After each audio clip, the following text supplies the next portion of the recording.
Ray, as in they used to be Ray-Ban sunglasses, but Yes. then they shot off. So they No, as in X-ray. extreme. Oh, as in extreme, of course.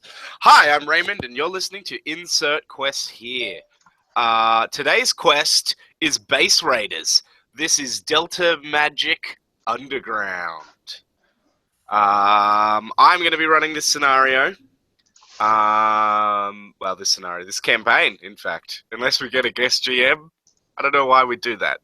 Now I'm going to have our players introduce themselves, starting with Alex.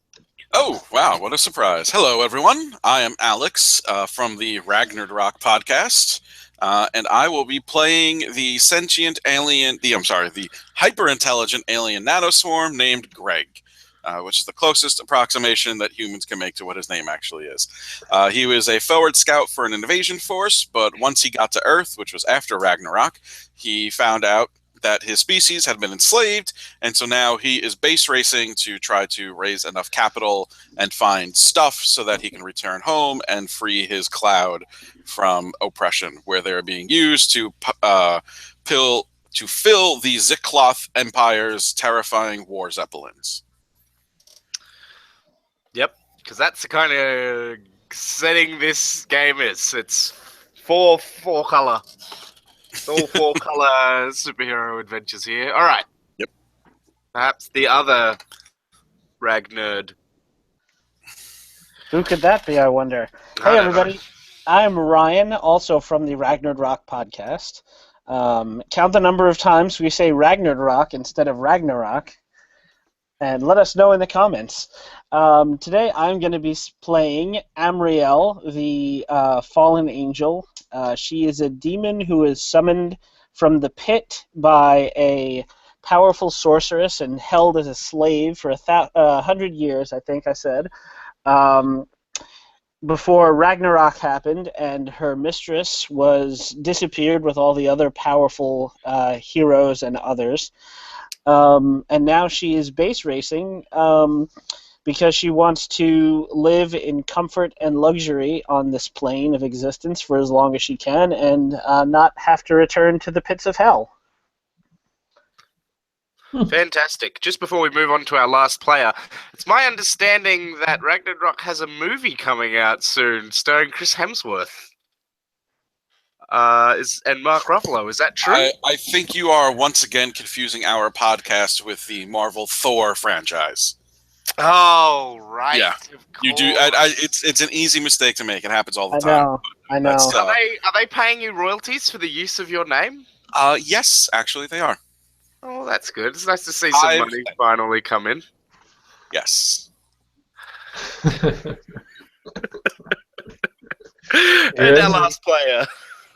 And I'm Finn from Nowhere, and I'm playing Yuri, who was once a professional Dakar rally racer, killed in a horrible accident, resurrected by a psychopathic machine necromancer to be a samurai soldier in his undead armies. Because programming is hard. And then after Ragnarok escaped, discovered powers of possessing other machines, and then took up a life to try and rekindle my love of motorsport and trying to keep that rush going after dying horribly in a horrific accident, trying to what else replicate those kind of experiences. Yeah. Cool. Fantastic. I just remembered that in the past when I think Brandon came up with this, when Brandon obviously doesn't have a podcast either, when he was introducing himself in the Apocalypse World campaign towards the end, started introducing himself as adjunct professor to the stars. So I remember that. Yeah. By all means, adopt that, similar thing. Perhaps your voodoo economist advisor to Donald Trump. Potentially. Anything like that, by all means. All right, fantastic. This is actually the wrong map that I have open, because I was just looking at a map of my hometown instead of a map of the Nile Delta. So when we last left off, the guys had found the entrance to Setmon-Thoth's base, or they hope they have, and had just found this sort of deep pit. It's a well in the context of, like Indiana Jones and the Well of Souls or whatever it is. In Raiders. I can't remember the exact name of that. The point is, it's not a water well. It's not really a well at all. It's just a hole that goes down into the earth. A vertical shaft of some description. With walls of hewn stone. So, the sun is setting. You guys have paid them in transmuted gold to let you use this building. Yes. What's your next step? I don't believe Emriel's really been told what you found. I mean, yeah, you can just go straight down and leave your super transport out in the open. No, I was going to try and hide the car somewhere. All right, cool. Maybe, like park it in someone's garage, or I'm pretty sure. Cover it with carpets. Cover it with carpets. Why do they have a pile of carpets? I think there's a bank of trees nearish you. What if we drive it into the river? Yeah, drive it into the river. That's a great plan.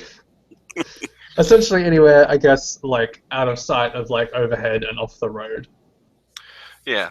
Perhaps you guys should invest in like a range of camo nets for future races.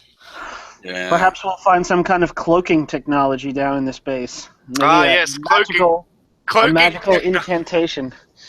Or some kind of like natural like overgrowth technology. Or a giant that grows bushes. Perhaps you find a thing of the meta gardeners that you just throw at the ground and then it spawns a bush. Yeah. I think what we really need is a conveniently placed billboard to hide the car behind, but it doesn't look like there are any over there. We plant a billboard for Raider Raid and then just park behind it. Got a lot of billboards in unnamed town on unnamed road. I can't tell if that's like a factory or like an oval. It might be like the richest person in town's yard, and they've got their yard lined with trees. I'm really disappointed we can't street view any of this. Yeah, it's not close enough to a good area. I mean, if you none of this Egypt area. Oh, really? You can't even street view the Rashid motor bus? I thought maybe you might be able to see across the water if you could street view there. They've only got like places where people are taking photos. Oh, okay. I mean, I'm not too surprised. No, not terribly surprised. Egypt's not super stable of late. Google hasn't sent their vans around. Or bikes, or dogs. I think they use dogs in somewhere recently. Or barges. Oh, no, sheep, sorry.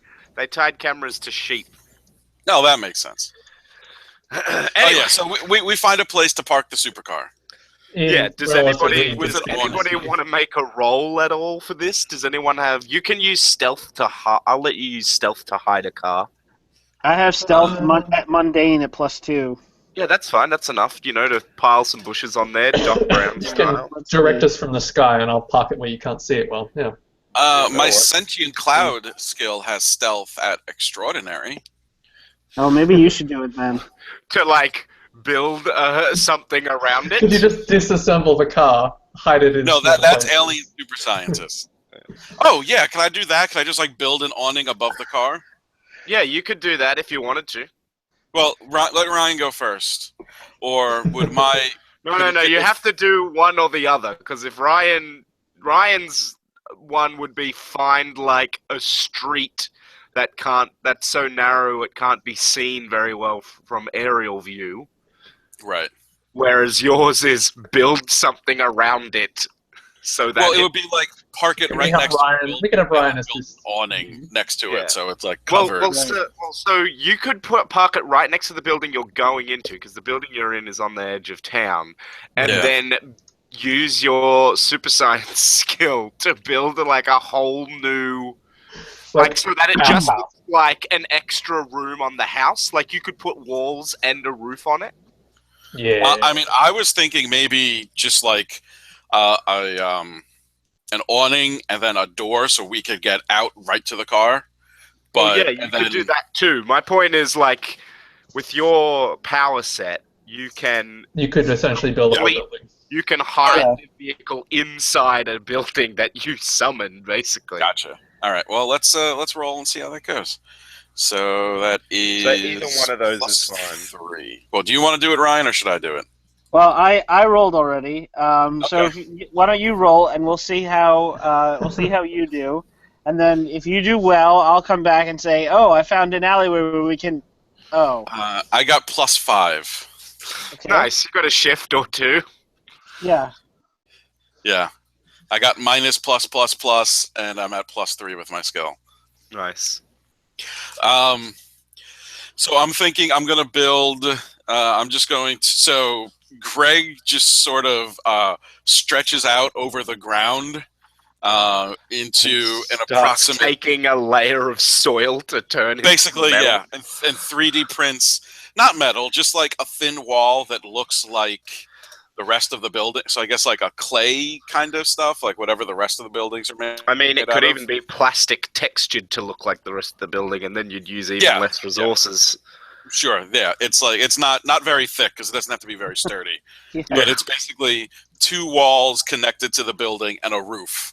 So we could park the car in there, and one of the walls. Actually, if it's really thin, it doesn't matter. So it's 3 walls connected to the building and a roof. So it's in a box, but we could just drive through it. From the outside, it just looks like this family got a bit large, and we're like, we need another room for the new members of the family, and so they just agglutinative, structured, added on an extra wall. I eat a door in between the new room and the old room. The guy will be real glad about that. Yeah, I'll fix it. He's got nuggets of. You might not fix it if you have to leave here in a rush, although I can't imagine why you need to. No, Drive to nothing the bad wall, would it'll be happen. fine. All right, so Well, it's our wall. We made it. We can do what we want. your structures aren't like instantaneous. It takes you some time to build them, right?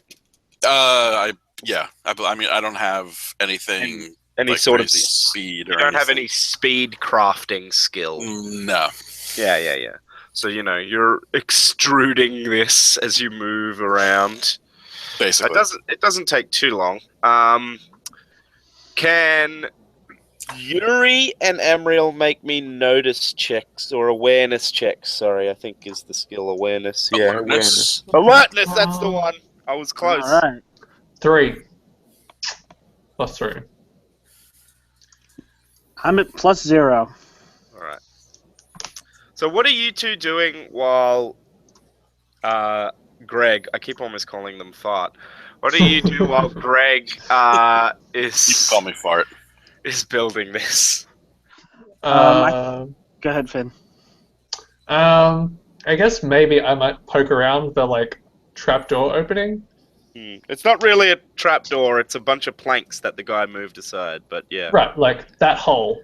I might Yeah, suss out that hole a bit, see if there's anything like immediately booby trapped in the surface level. Just like having a look down and that kind of thing. I'll let you guys have glow sticks. You can drop a glow stick down there. Mm-hmm. It falls for probably about 50 meters. It's a pretty deep hole. Cool. And you see like some loose rocks at the bottom. Not much else. It looks damp, but not like full of water. So it's like it's clearly getting water seepage because you're right next to a river, but it's not flooded. Wet. You can't make out too much down there, and you don't see like a claymore or anything. Mm-hmm. Yeah. Cool. So that's something. Hmm. And then you hear something overhead in the distance. Your robotic ears must have picked it up. Mm-hmm. and something hidden within you analyzed it. Sounds like a helicopter. Mm-hmm. It's probably outside, obviously, in the distance somewhere, but you can hear it. Okay. Some kind of aerial vehicle. Yeah, something like that. Similar to the Valkyries with their double helicopter transporting their giant car? No, it sounds... It sounds, like it's a single-rotored aircraft or something. Okay. Do you want to go outside and see if you can spot it?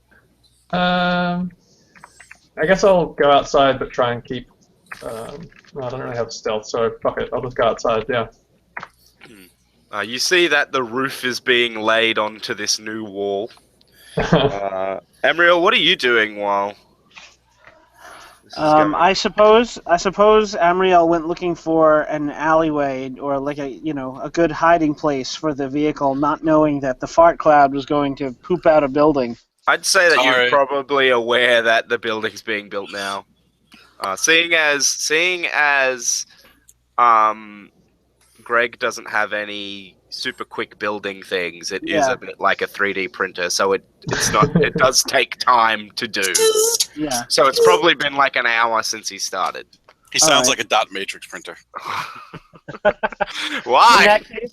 In that I'm case, just I'm kidding. Amriel came back from her scouting mission and touched down, and it has just sort of been staring agape at the cloud as it builds this structure from the ground up. Yeah, you see bits of dirt disappearing into Greg as he exudes this material. You're glad that he didn't build something with thicker walls because it would have displaced a lot of earth to make the material, and it would have been visible from the air that someone had built something recently, whereas this doesn't stand out too much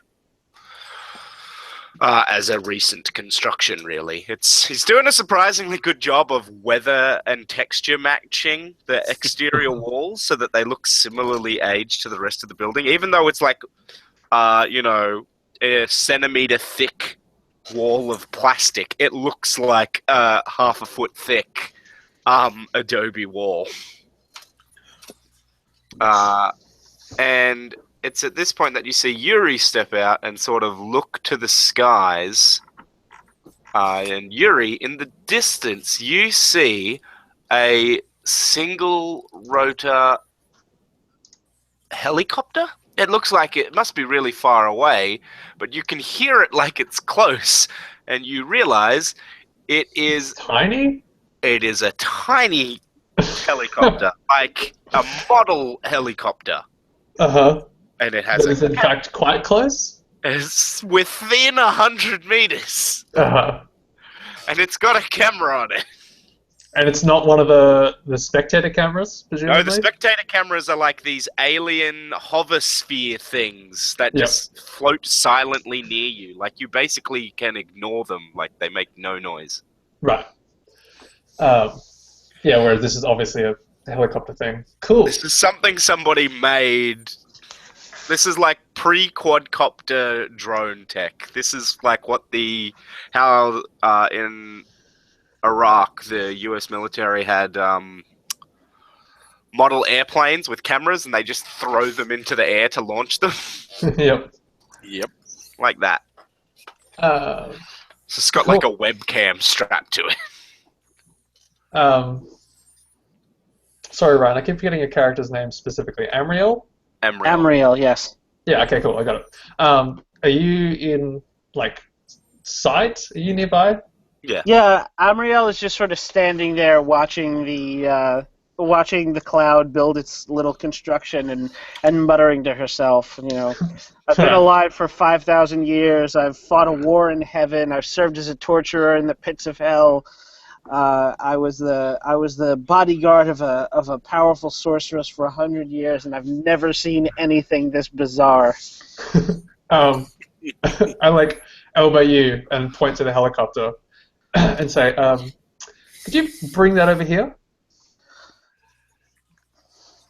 Sure. Amriel's going to see if she can snatch this thing. All right. This'll be an opposed roll, but I'm guessing you have flight at something good. Ascendant. Can you beat the tiny helicopter? Yeah, Let's see. probably. Or is the tiny helicopter godlike? Not godlike. It's fucking mundane, dear. Does it have the differences in tiers in this section that I'm looking at? Nope, because of course that's probably only in this book once, in the section where it talks about it for players. I think I roll d6s for each tier. Yeah, for I each think tier mine- above it, you replace a Right. die with a d6. I'm just trying to find the part where it says that. I assume it says it's in the player section. So- Gifts. This is Extraordinary. power levels. I don't want power levels. I want... Superhuman Ascendant. There we go.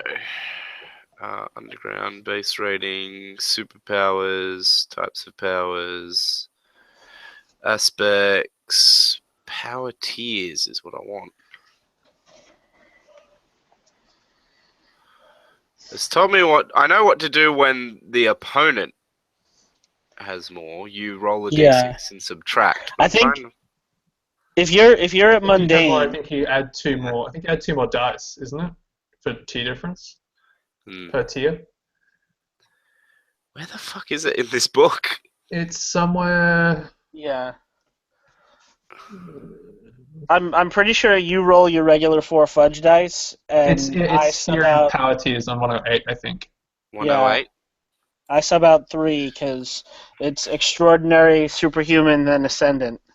Yeah, on 108 it says, if they're different, however, the higher tier skill replaces 1 fudge dice with a 6-sided dice. Okay, for each Yeah. tier of difference. Yeah, you're at ascendant, and there's superhuman and extraordinary between us, so that would be You add 2 6-sided dice yeah, instead of 2 of your fudge. yeah. So he replaces 2 of his fudge dice with d6s, right? Yep. Yeah, Okay. sweet. You're gonna kick my ass. All right. And let's see. All right, I'm at 15. Plus 15. I'm gonna laugh if it's impossible for me to beat this. Yeah, +1. The helicopter banks to the right, and you just fucking snatch it. It's I like a leaping saw. It's so close you barely have to flap your wings, so you just sort of take off and grab it and then land. Amriel just shrugs and holds it out to what's your character's name, Finn? I forgot. Yuri. Yuri. Just holds it out to Yuri. Here. It's pretty large. You notice that it's an electric when you would have expected something this size to be petrol. Mhm. It's got about a meter wingspan, rotor span. Mhm. Maybe a meter and a half. And a little camera strapped to it. And a bunch of different colors. Mhm. It looks a bit cobbled together. Right. I'm gonna grab it with both hands Mhm. firmly, not crushing it or anything, and just sort of face down the barrel of the camera.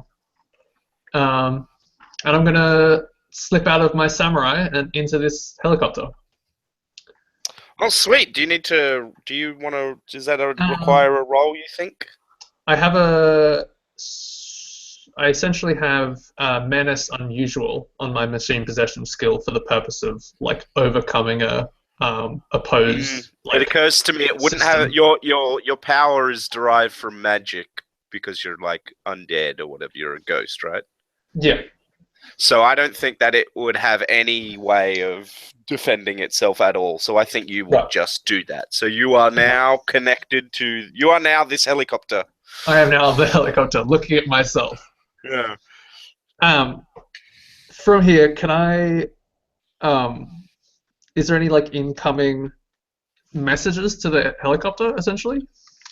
It looks like it's got a if you lose signal, return home feature on it. And it's almost like the signal's been cut off for the normal transmission. So it's kind of like someone tried to issue a shutdown code, but your machine possession interrupted it. So you've got that return home thing. It's a GPS signal, and you get the impression that it's currently moving. Okay.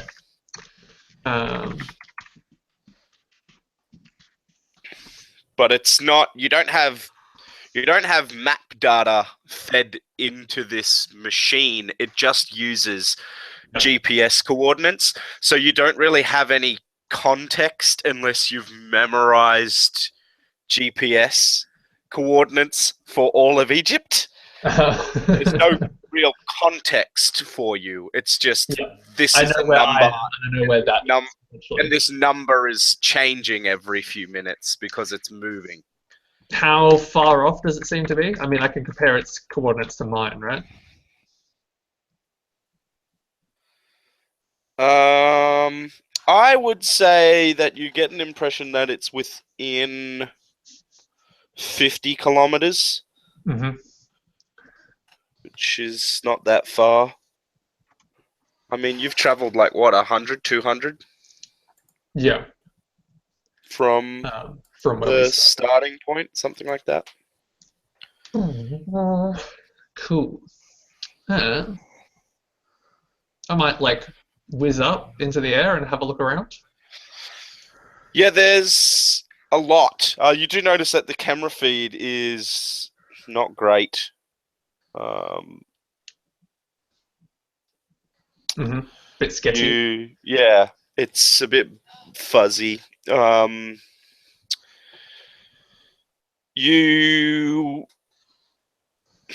else? Yeah, you don't notice, nothing stands out from just flying up into the air. Yep. Yeah, like the video feed isn't actually like quite clear. It's just like a GoPro essentially. Yeah, indeed. It's a little bit shittier than a GoPro. It's almost like this is an old.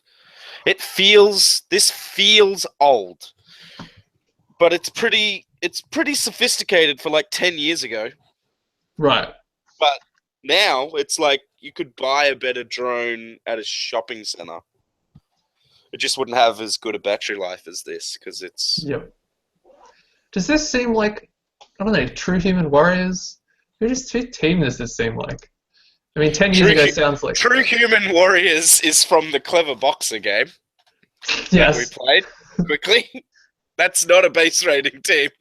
The, what are those guys? Do you mean TKS or do you mean the True Survivors? True Survivors is what I mean. It could be True Survivors, but they were heading like pretty far away from where you are. They were heading to... TKS is all like super high tech. I don't think they would have a drone. It seem terribly high tech. Yeah. Yeah, the True Survivors were heading to Dasuk, I'm pretty sure. Doesn't mean they didn't tail us. I'm just thinking it's true. I was just thinking True Human... True Survivors. Yep. Just because of the outdated technology, and they're a bit, from a future past. I mean, it could also be. Could be anyone. I mean, I'm not there, but the Valkyries are very Spartan and utilitarian, so it could be, it still works, so it's good enough. It doesn't have to be fixed because. Wow, I misjudged my distances. Dasuk is only 30 kilometers from where you are by line of sight, so it could be actually the True Survivors. Right.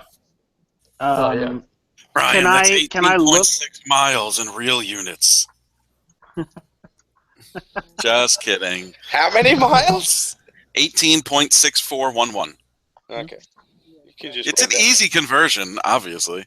You can just round out to 18. It would be round up to 19, but you use crazy metric math where everything makes sense. I know, but it's the French, man. Gotta blame that damn Enlightenment. Man, It's are you kidding? weird. I wish we used the metric system. It would be so much easier. It's so weird too, especially considering like at the time that metric was becoming a thing, like America was pretty chummy with the French. Yeah. Like you've got cities and shit named after the French. Yeah. We've always been pretty chummy with the French. I don't understand why you don't use metric, the unit of measurement invented by the French. Yeah.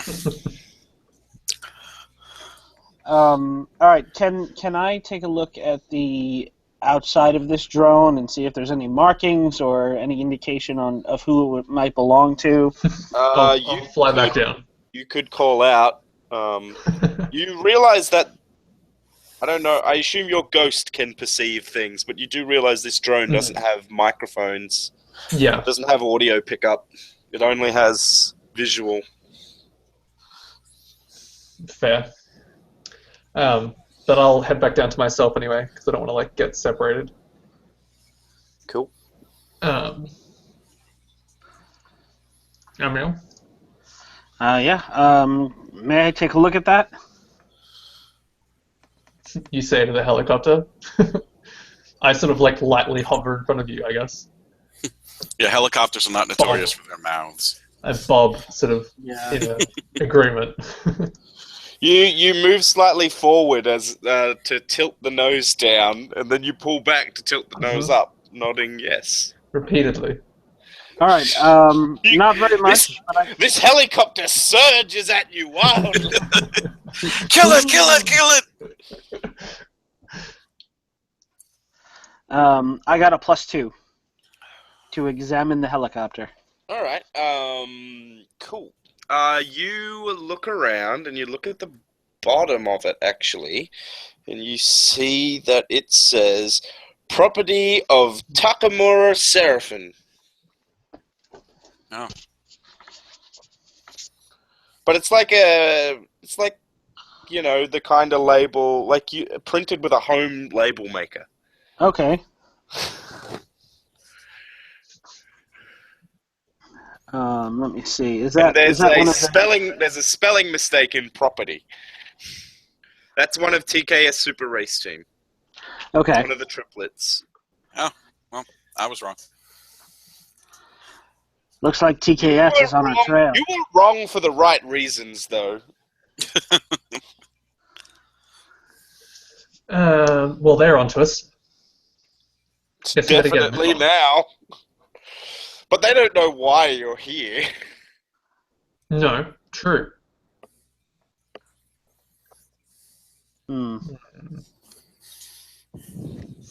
But they were heading in the same direction as you from the start. Like even after the turn, they were heading this way. So it could be that their plan was also to search the Nile, starting at Rosetta and then working their way upriver technically, even though it's south. It always has confused me about the Nile. I understand why it is, but yeah. Can I get an idea of what it might have seen from its vantage point before I, picked it out of the air? Yeah, it would have just seen you building the walls around the car. Okay. Because the roof hadn't gone on yet, so they'll know that it's hidden there. But Right. for all they know, you guys could have just been tired and needed to set up camp for the night. Like you couldn't push on. No one knows what your fatigue is like. Yeah. Right. Like the true survivors work on 4 hours sleep, but that still means that they need to sleep for 4 hours each night because they have too large a team to fit in their primary transport. They can't keep going through the night. Whereas the Valkyries will be taking it in shifts, and TKS will push hard until they find the base. Like they won't sleep at all till they've found it, and then once they find it, they'll rest for as long as they need to till they feel they can safely clear the base. Mm-hmm. Okay. But they're all adepts. They don't have superpowers. Hmm. The TKS. So they know they know that we've set up a base camp here. They might not know why. Yeah. Although they might come now. You've got one of their drones. Destroy it. That's a great plan. See, I'm not sure if we should... You've already antagonized them on the start line. Yeah, they're not gonna like. Do you really want to destroy their drone? Yes. Have you decided that you want TKS to be your rival? I mean, I'm just waiting for Yuri to possess their car. Won't that be a fun day? I could do that right now. I guess I could just home to them. Yeah, you just let the drone return home. And then when they collect it, they're like, what's going on here? What is this? Hello. You're like, whoa! Is there any way that we could just like erase the data on it? They would have already They would've just sent it back to the them. video Alright. back home. I don't think there's much to do other than like either we turn it off or we just give it back to them. Yeah, I was gonna say if you can give me a heading, Yuri, I can return it to them. I'll leave it like in the road in front of their car, a few 100 feet, so they'll pull up to it and they'll just see a note that says "Peeping is not sportsmanlike." Shooting it with lightning isn't either. Well, they put a shutdown code through it, but because Yuri possessed it, it is capable of broadcasting straight back to them. He just needs to turn that on.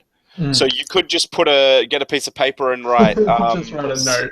Didn't know it was yours, and sit it in front of the camera, and then tell it to broadcast. And then Yeah, that's true.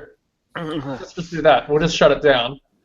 Turn it back to broadcast in front of a blank Or wall. what if we just leave it? I mean, they're our competition. That's true.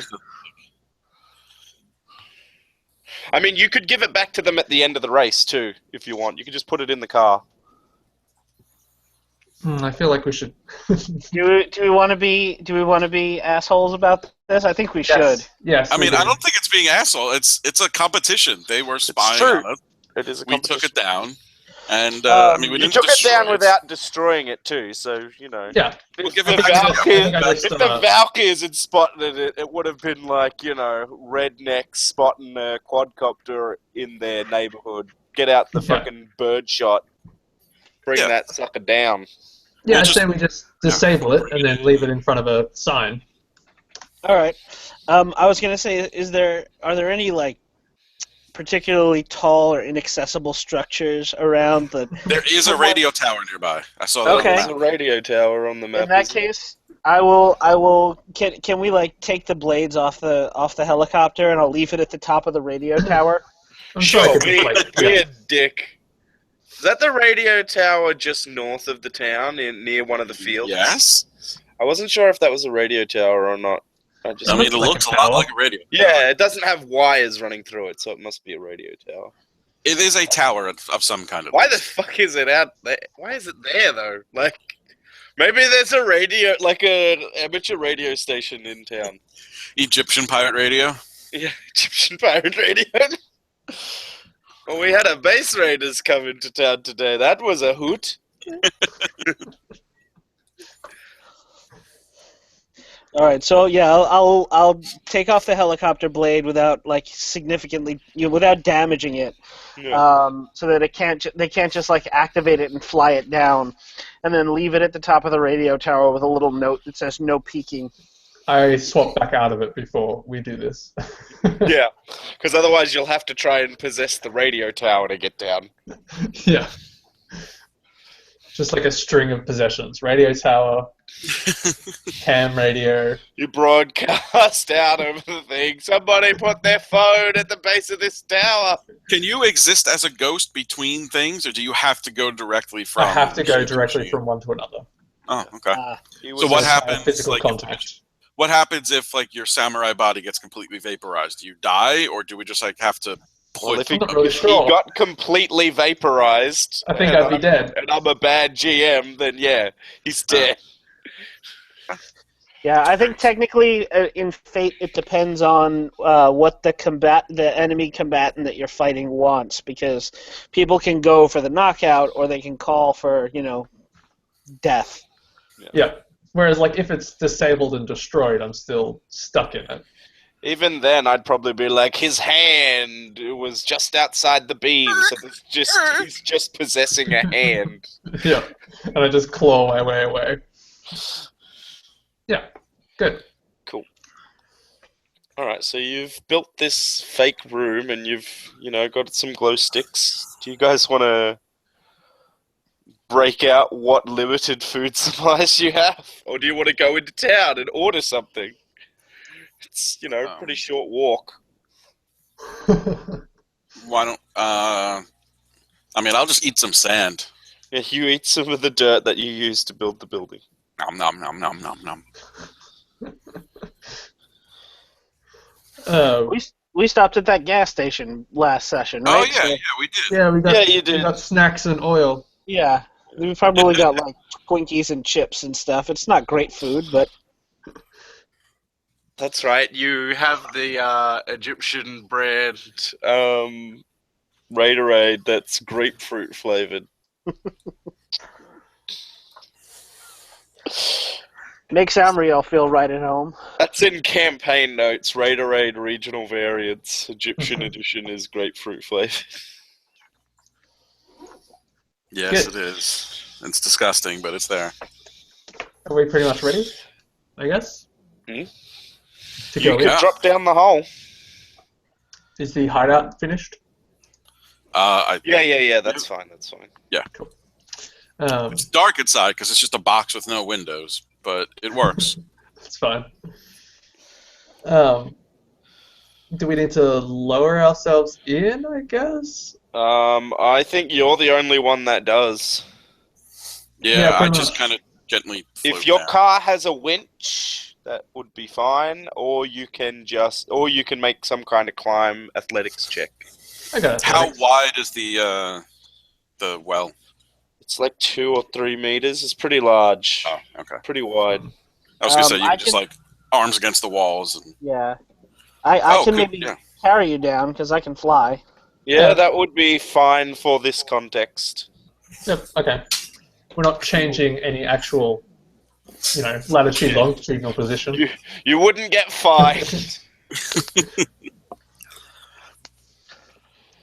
Yeah, I So guess we go have in. like quadcopter cameras following us too, right?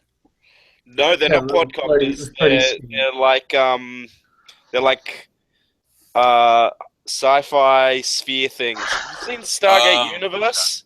Gotcha. Yep. They're the kilos? Is that what they're called? Kinos. Kinos. Right. Okay. All the They're top things. They're hovering spheres. Yeah, those things from Doctor Who. Yep, I remember. The tryptophan. Well, the tryptophan were heads, so I hope it's not that. Yeah, there's cameraman heads in there. Oh man, Over. such a sweet gig. Mhm. It's a union job. Yeah. Pays great. Yeah. Cost of living expenses are down because you don't have to eat because you don't have Right. a body. All right, yeah, we descend. Right, you get to the bottom. Amriel and Yuri, who are both larger beings, sort of sink into this muddy alluvium. It comes up to your ankles. It's pretty wet down here. It's kind of like, almost like, if you've ever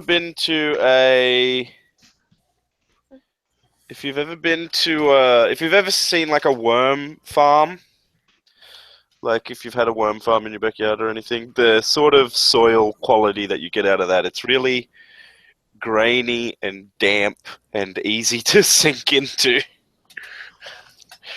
It's packed with nutrients, but Oh well, that's good. So it's silt. It's river silt, basically. yeah. Actually, that's a good point. It's silt. I was trying to think of a good way of describing it, and that was way better.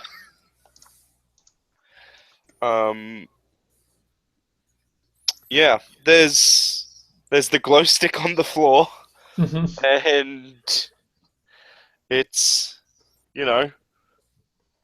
dark down here. Is it just the walls of the well of the shaft, or is there a passage anywhere? There is a tunnel in front of you. Sweet. Yeah. There's no lighting down here though. There's just the glow stick that you dropped down before, and whatever you brought with you. I would allow torches. Although, doesn't Greg glow slightly? A little bit. Doesn't he flit with electricity? I mean, that's not Yeah. great lighting, but It's not a constant source of light, but yeah. I was pinch. gonna say, You pull out your avenging sword. yes. When we get to the bottom of the shaft, excuse me, Amriel unceremoniously drops Yuri into the mud. And I sink like waist deep. Thanks, guy. And then manifests her Gladius. Nice. Well, there's a flaming sword to light your way. Cool. And I'll take the glow stick and like tuck it in my like samurai mask. Nice. You probably have a cluster of glow sticks if you need them again as well. That's fine. Yeah. Now I will say this now. What supplies from your car did you bring down with you, if anything? Do we really have anything in the way of supplies? You'd have like I'd allow basic camping supply stuff because you guys didn't specify anything. So we basically have adventuring gear. Yeah. Yeah, but you have to list the shit you're carrying with you now because like you guys don't have a lot of carrying space on you. Yeah. Obviously Greg can make whatever you need, but he doesn't have super speed crafting, so it takes him time. Yeah. Yeah. Amriel's got like a backpack that she found somehow that she can, her wings can fit around. Nice. It's mostly empty, but there are a couple of there's hammer and spikes and some like a length of rope. Trying to think of what else we might need. I don't some think food. any of you would need hammer and spikes. I think mostly you just need that rope. Mm. I mean, I guess food and we're not for free the climbing. You probably Yeah. you'd probably have bolt cutters. Yeah. Yeah. Lockpicks, maybe? No, you just use bolt cutters. Well, I mean, any- like, if it's a door, then If we it's a couldn't. door, you are all strong enough to either just break kick it it. down That's or true. dissolve it. Yeah. Like, the only thing that's going to stop you with physical force is, like, a vault door, and then Greg dissolves it. I'll eat it. Yeah. Um, I mean, for myself, I probably packed some first aid stuff like bandages, and Yeah. I bleed while I'm on this plane, so. Yuri then Occultist. probably has, like, some repair stuff for robo bodies. Yeah, like a few minor tools. It's got electrical And some, like, tape. Yeah, a bit of No, duct tape. wire. Come on. a bit of 44 mile tape, 100-hour mile tape, and then like some WD-40. That's all you need. Tape and grease. I'm good. Yeah. And then I guess I've got my katana. And then I don't know. We don't really need any like sleeping equipment other than like Yeah, Amriel. indeed. You're not going to Yeah. benefit much from comfort. So you know what we'll do? We'll fuck it all up for this first run, and then we'll make a list of Then everything we'll learn should from it have in the brought. future. Yeah. Yeah, that's and we'll fine. bring it on the next one. That's fine. We're Alright, winging cool. this. Well, you've got rope You know what? for sure, and you've Yes. got your product placement materials. Oh, I You guess we can't- also have a bunch of Raiderade too. Yeah, a few cans of Raiderade in that backpack. Yeah. Probably got Um, enough to do 2 promos. It's probably a Raiderade backpack. Probably they made you one. It's a special made Raiderade backpack that can fit over Amriel's wings. If we do well, it's going to be sold as a special edition Amriel Yeah, backpack. they're gonna sell special edition Amriel backpacks for $300 a piece. With huge demon wings. Huge. Okay, $400 a piece. They're gonna cost as much as an iPhone. And maybe some one for the kids with just like little plush wings on them. Yeah, those will only be $200. Yeah, cool, sweet. So you take you start walking forward. It's still pretty fucking wet and muddy. Well, not muddy, but silty. So long corridor. You reckon that you're definitely heading towards the Nile, because if you were heading south or west, you'd be heading towards the Nile, and anywhere in between. So you must be under the Nile now. And then you step on something. I assume Amriel's leading the way because they got the big ass sword. Yeah. Well, a gladius is not huge, but it's glowing. You step on and you feel the familiar crunch of a skull underfoot. In the mud, you've just crushed a skull. Oh. Amriel stops and lowers her flaming sword so that she can see. Is this like a whole body or just the skull? Well, it's a bone shard now. Like, you step on it, it's now pushed into the mud, and shattered. Okay. Like, there's little bits of bone. But yeah, it does look like it was probably just a skull. You sort of kick around in the mud and you don't feel other bones or anything. The penitent man will pass. The penitent man will pass.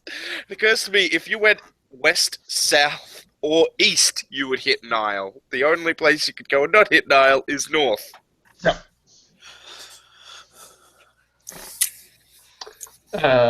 Is there anything wrong, Amriel? Just a skull. I motion down to the fragments of bone. One gets alarmingly used to the crunch of a skull under one's foot. Do humans ever routinely lose their endoskeletons? Usually not. Usually not. Then that is very disconcerting. Mm-hmm.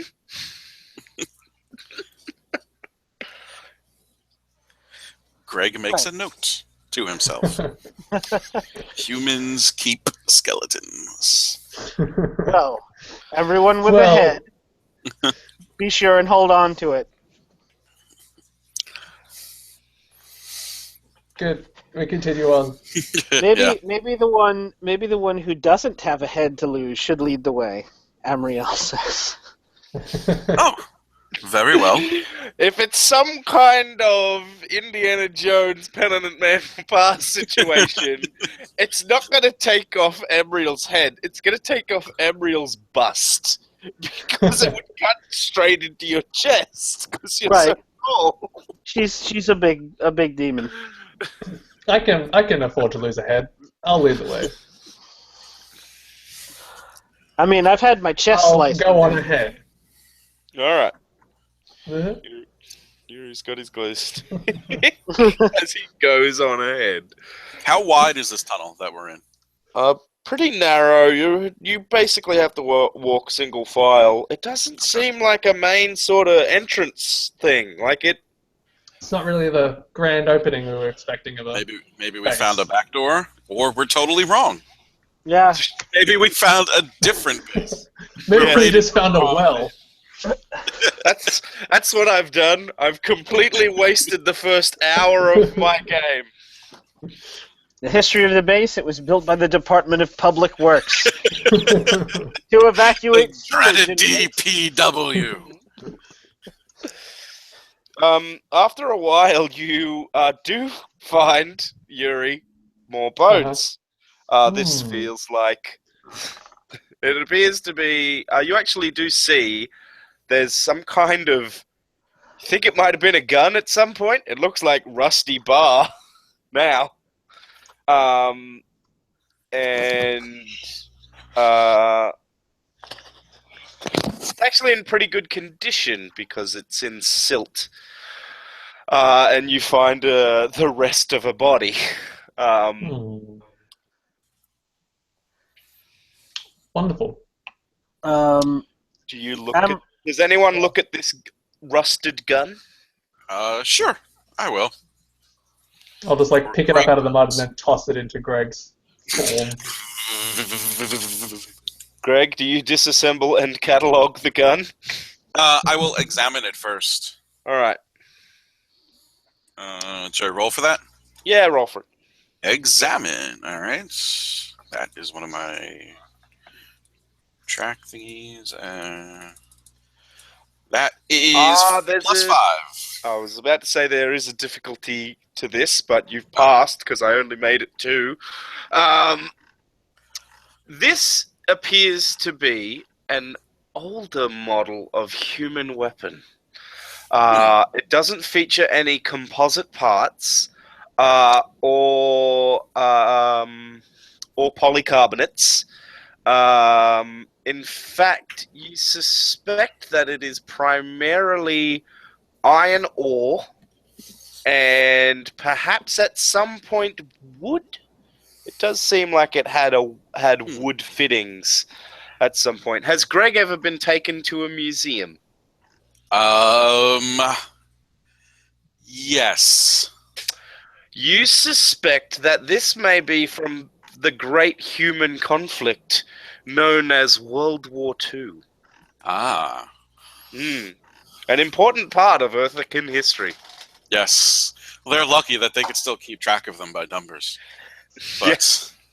Only their second war. Wow, that's pretty good. They must be a peaceful. They've only had 2. Greg relays.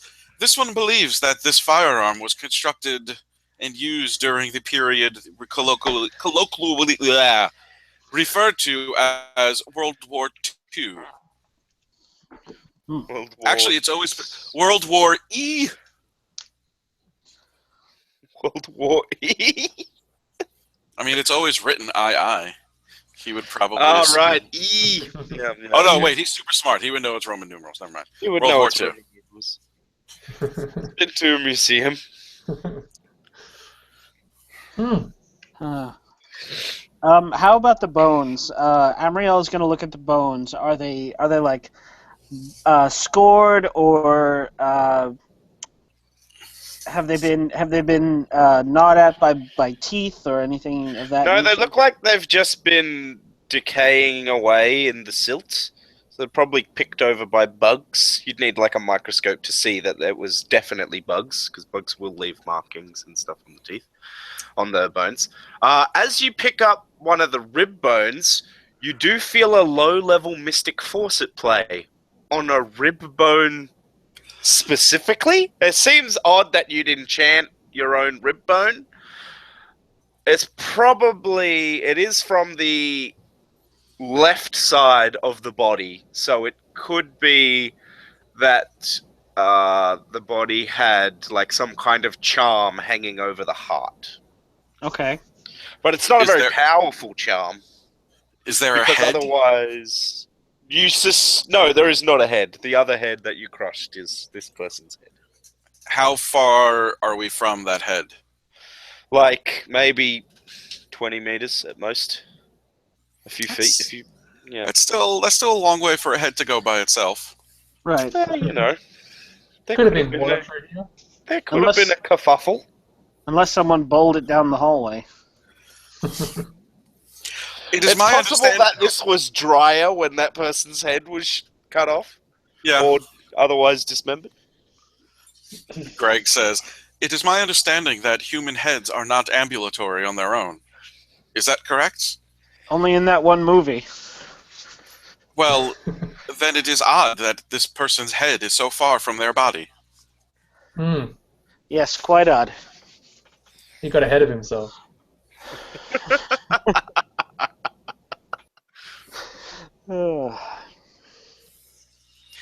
guess we missed Do the you want- party, so I guess we should head on. Do you want This- to keep this gun? Uh, It is not functional anymore. It's not even in good enough condition that you could sell it to a museum. no, I don't have any sentimental ties to the Second Great War, so you can keep it, Greg. Oh, Greg By eats all it. means. Greg eats the gun. Which he calls cataloging. Yes, I shall use this blueprint later. Right. So you guys walk for a while. The silt gets a little drier, and you do sort of realize that you're slowly curving. Does it seem far enough that we've like passed out from under the Nile, or are we still under it? Probably. You think that you might actually be curving roughly with the Nile. Okay. Like under it or parallel to it? Under it. Okay. Okay.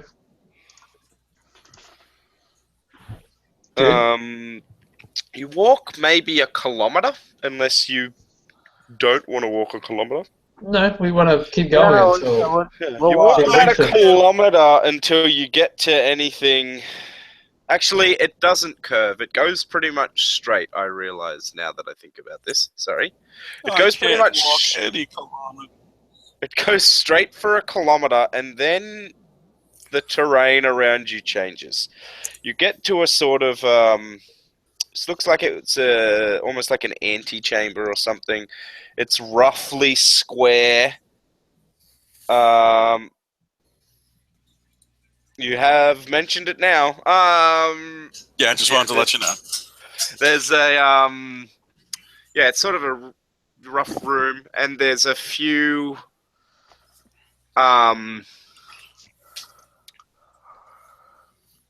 you see two more old corpses, and as you move your torchlight or your sword light, I suppose, into the room, you see a door or wall of some kind, and there's plants growing out of it. You know, like when grass grows or something grows, or a weed or something grows up through the cracks in concrete? Mm-hmm. It's like that, except it's a mosaic of that over this wall, you're guessing. And Is this- it creating... I'm sorry. Sorry, go. You said it's like a mosaic. Is it creating a picture, or is it just a lot of... No. It's just there's a lot of little cracks. Okay. It's like these plants are trying okay. to Gotcha. break through this stone. Gotcha. Right.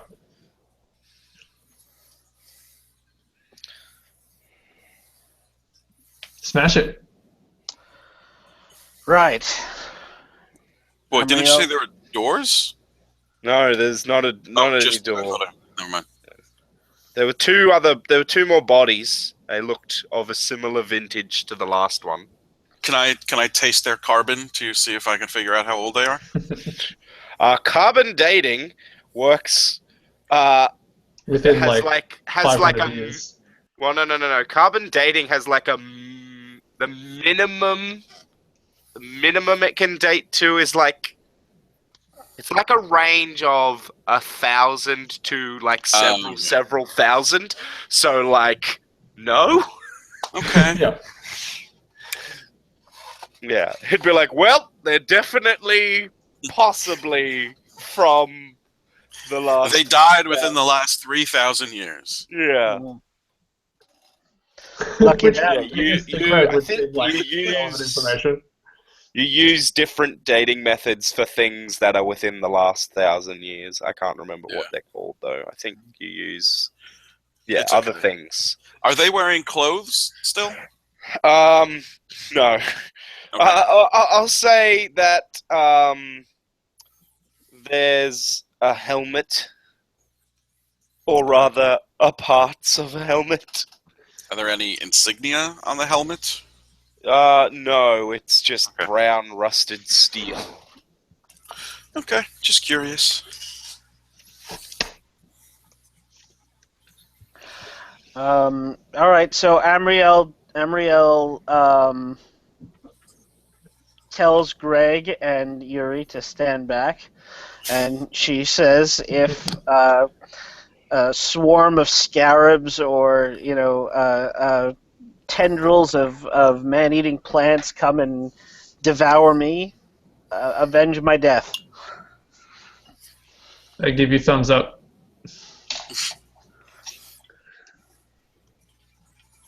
And then Amriel is going to rear back and try to punch her way through this wall. All right, have a go. All right, let's see.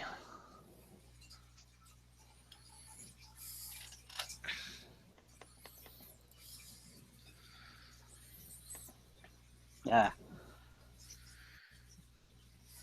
Okay. Your archetype, I assume, is magical being. Yes. Right, good. So that's +4 ascendant. All right. Just let me roll. Also, actually, am I at ascendant? I might be at a higher tier. Just give me a second, sorry. Is this wall godlike? There's only one higher tier, so Yeah, I'm gonna say that Setmon-Thoth is not godlike, at least in his wall design. So let's go for opposed at same tier. Hang on, clear. There we go. What'd you get, sorry? I got +4. I got +3, damn it. So, Yeah. you feel What effect? a lot of magical binding force behind this. This wall is shitty stone held together with mystic binding, and you just managed to punch through it. You almost hear sort of a sigh as the rock cracks open. And on the other side is this large, perfectly round, smooth stone room. It's about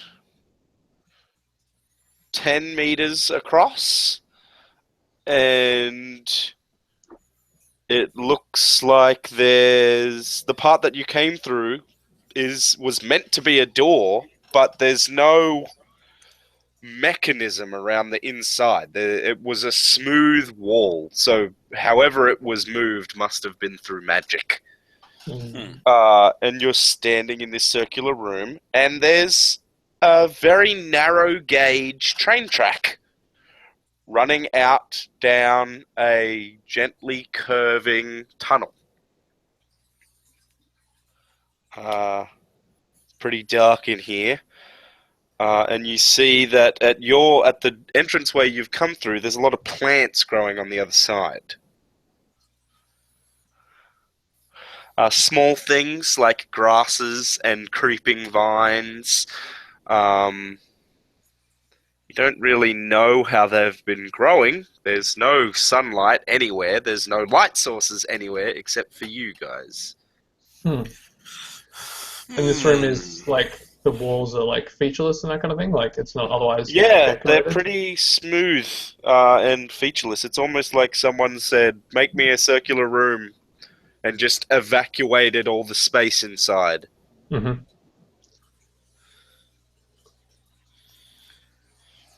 And there's just a bunch of plants growing here?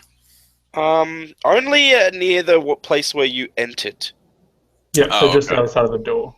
Yeah. Are the small. plants? The plants aren't like reacting to us or behaving in any kind of a non-plant-like way, other than growing in total darkness. Yeah, other than growing in total darkness, yeah, they're fine. They do have a sort of a ghostly white color to them, like when you cover up grass and it starts to die, and it goes that sort of yellowy white, sort of that color.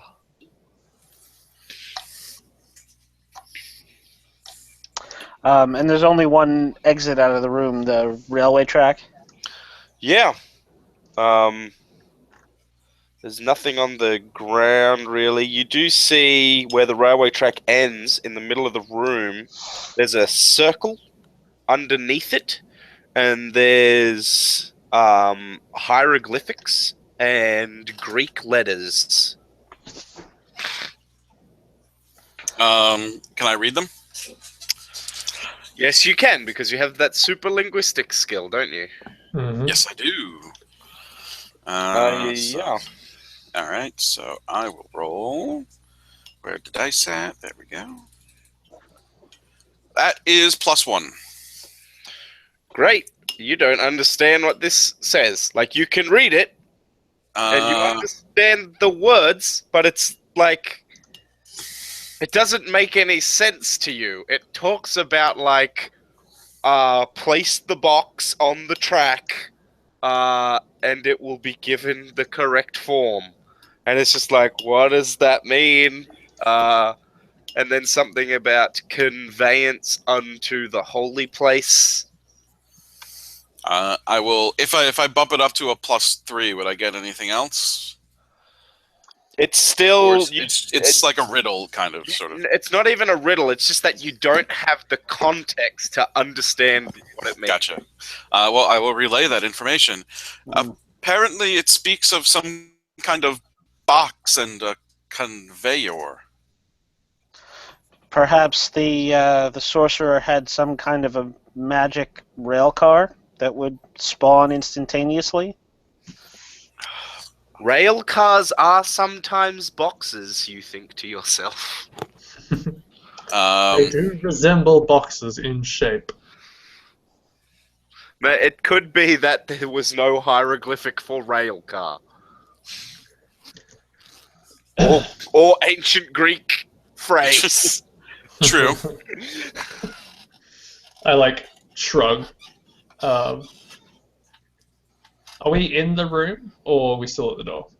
You're in the room because Greg would have had to have gone over to read that. Because it's So the flat The on plants the didn't ground. eat us or anything as we walked over them. No, not at all. Cool.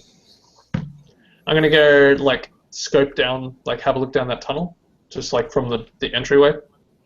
Hmm. Um, It curves towards Cairo, basically. which is what South. compass direction? South.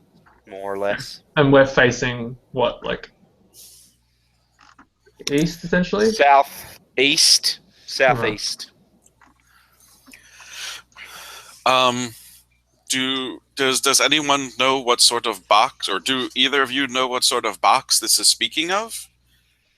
Perhaps I could craft one?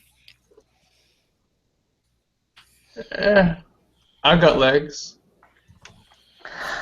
But it says- I mean, if you guys could describe adequately to him a rail car, like a mine cart kind of a thing, he could make one. Because it says it will be taken to the holy place. Perhaps there are multiple paths divergent from this? Could be. So imagine a box on top of two axles, each axle with two wheels that perfectly interface with these rails. Right. The wheels are made of metal. The box material doesn't matter so much as long as it's hot and strong enough. It doesn't even Maybe have to about be a box. It could just be a flat platform. Yeah. Right. Huh. Interesting. Essentially, a number of wheels to be stable that interface with this rail. Yeah. All right, I'm going to try to craft an appropriate box. All right. That is +4. All right. It's going to take you How much some is it gonna time. I'd say maybe, let's go with an hour.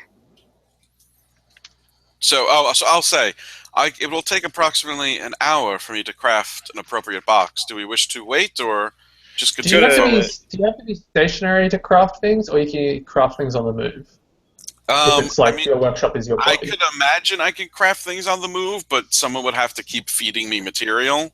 Yeah. because He's gonna have to transmute sandstone basically into iron. whatever, yeah. So, I mean, no, I'm just I wondering am my own workspace, so I suppose it's mobile, but if I'm moving, I can't, like, pick up materials. Yeah. Also, you said it works kind of like a 3D printer, so you would have to have like someone would have to carry the bottom of the rail cart or push the bottom of the rail cart along. I don't think someone would have to carry it, but they definitely would have to push it because, like, I don't think Greg can like exert force on other objects. Yeah. I don't think so. Well, it would be contained within me, but eventually I think it would get too heavy for me to hold, so I would have to, like, put it on the ground and move it. And then once it was on the ground, it would be staying where it was until you were done. Unless someone climbed inside while of you and pushed it.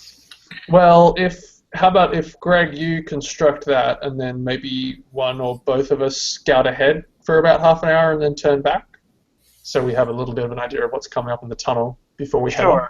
Sure. Very well. I'll scout ahead because I can fly. Okay. So I pick a part of the floor and start turning it into a rail cart.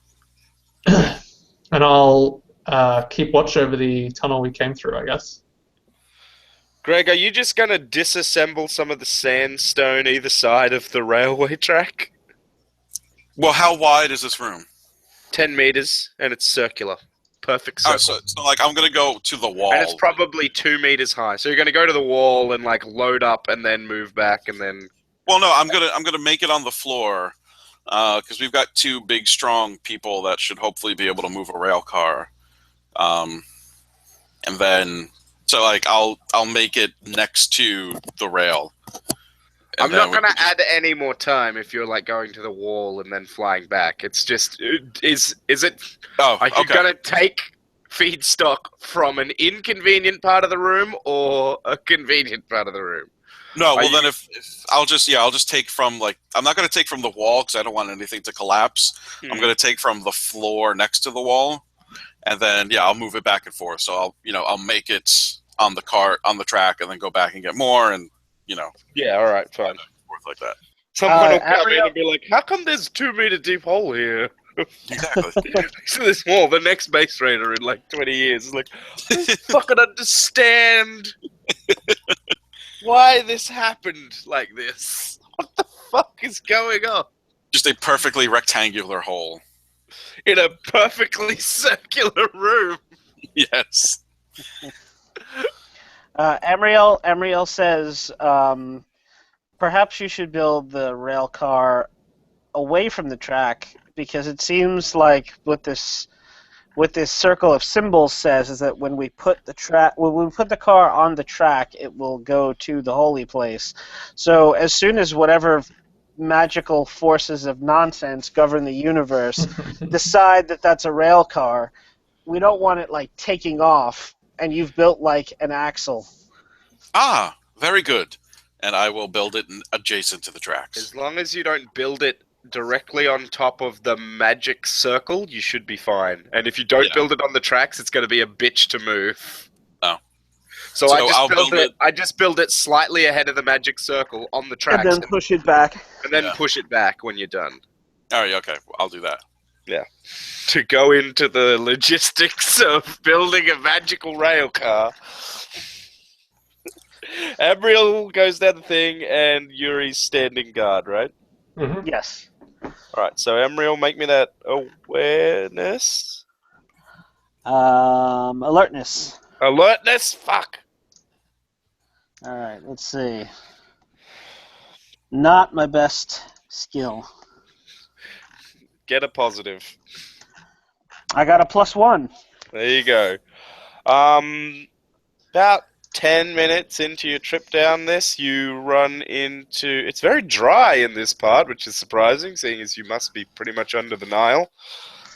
You run into... And this is going to annoy the shit out of you all. A rail car. A little mine cart. It's pretty much empty. It looks pretty modern. It looks, like it was built within the last 10 years or so. Amriel sees it, and her shoulders slump, and she lets out an annoyed sigh, and she looks around, and she's trying to decide if this is the holy place or any place worth stopping. It looks like you're just on the track, so maybe this stopped for some reason. I guess I'll look around where the car stopped and see if there's like a secret door or like anything remarkable. You don't find anything. You do find in the little minecart there's a few little plants growing. Again, without light, they look very sickly. All right. Well, if there's nothing interesting around here or in the cart, then Amriel walks around on the other side of it and starts pushing it back toward the room with her compatriots. Well, that takes another 30 minutes, because Jesus Christ, this thing is heavy. Now we've got 2 minecarts. Well, you've got 1.5. Is it really? Because I've got... It occurs to me you probably have super strength. Yeah, I have might at Ascendant tier, so... Yeah, Descendant is probably not that heavy. It probably takes you like another 10 minutes to get it back there. As this is going on... Sweet, all aboard. Mm-hmm. So actually, no, the timing of that works better. So you bring the cart back. You other two see another minecart. It looks a bit dusty, but apart from that, looks like it's brand spanking new. It's just been sitting here for a while. Ooh. Oh. I vault into it and then go choo choo, all aboard Found this down the track. to the Holy Land. Yeah. I Oh. suspect the Holy Land just involves a minecart ride. I've got an idea. Do you want to, Fartman, do you want to build some kind of coupler so that we can chain these two together? Why do you even need I to? don't think we need to finish the other one. All right. Just disassemble it. Very well. We can I leave see this a one hardware, here. Greg, but There's wheels and axles and like an inch thin box on top. Do you leave it there or disassemble it? I'm just gonna leave it there. All right. That means Amriel- you can't get into the powered circle thing. Yeah, I was going to say, Oh. Amriel picks it up off the track and carries it over to the hole where... Do you lift with your knees or with your back? with my knees, of course. Oh, okay. Aha, +1. I never lift with my knees. It doesn't feel comfortable. Well, I know that's bad. there is that Easier. that hernia you're gonna get. Yeah. Been Well, good so I'm not worried. According to the might trapping chart, with +3 and Ascendant, I can lift 250 tons. Yeah, you could have just kicked that thing back. Alright. So you guys probably don't even need the powered circle. So you push it into the powered circle and it sort of starts to glow and the cart kind of rattles and you hear the rushing of a river, but you don't see any water or anything, and then the cart slowly starts to roll back down the tunnel and starts to accelerate gently over time. And just as you pass the threshold into the tunnel, you see light coming from the walkway, the tunnel that you took to get into here, and that space, that hole you broke open. You see like torchlight, like someone else is coming, and then you pass beyond the veil and you start to accelerate away. Damn it! And we left them part of a rail car. Now they only have to finish it. They've got the wheel, 2 axles, and a plate to connect them. Like they could go with that. You have a giant flaming sword. Just break the tracks. That's a great plan. Behind us. That's a great plan. You should do that. We don't know what kind of magical protections are on this place, so let's not. Or if the tracks are required to power this car. All right. Magic is not Greg's strong suit. No. So you accelerate down this thing. You start to notice that you're going pretty damn fast, but because it's been a very gentle acceleration, it's quite pleasant. The little hovering orb things are having trouble keeping up with your pace, in fact. The cameras and stuff. Hopefully your body cams... Well, that would actually be bad if they stopped being able to follow you, because there's going to be a lot of dead footage. But like, why didn't you take one of them with you? Yeah, I guess. I'm gonna like hunker down and like lean into the corners. Yeah. Yeah, Greg is very deep down in the cart. You get into that bobsled. Amriel lets out a terrifying demon warrior yawp. Fantastic. And then you start to notice you're decelerating pretty quickly. It's not as gentle as the takeoff. And you stop in a... You probably went down for part of that. And you must be deeper underground now. But you're would have been about a, 20-minute trip, you think? Maybe less. And you're in this large circular room, much larger than before, and there's a bunch of different tracks, and you see a bunch of boxes and stuff around you, some old, some recent-ish, like last 20 to 30 years, but it's like actual boxes or other rail cars, like crates and things. Okay. This looks like almost like a train stockyard, except of minecart-sized carts. And there's like a bunch of stuff down here. It looks like there's some bullet holes. Yeah. But for the most part, it's like a train yard. A miniature, minecart-sized train yard. Now, should we go back and tamper with the tracks to stop us from being followed? Do we need to continue on? Isn't there just more tracks leading out from here?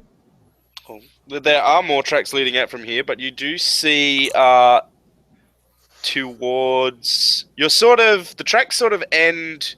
maybe midway into the room, and then right in the center, there's a quadruple spiraling staircase.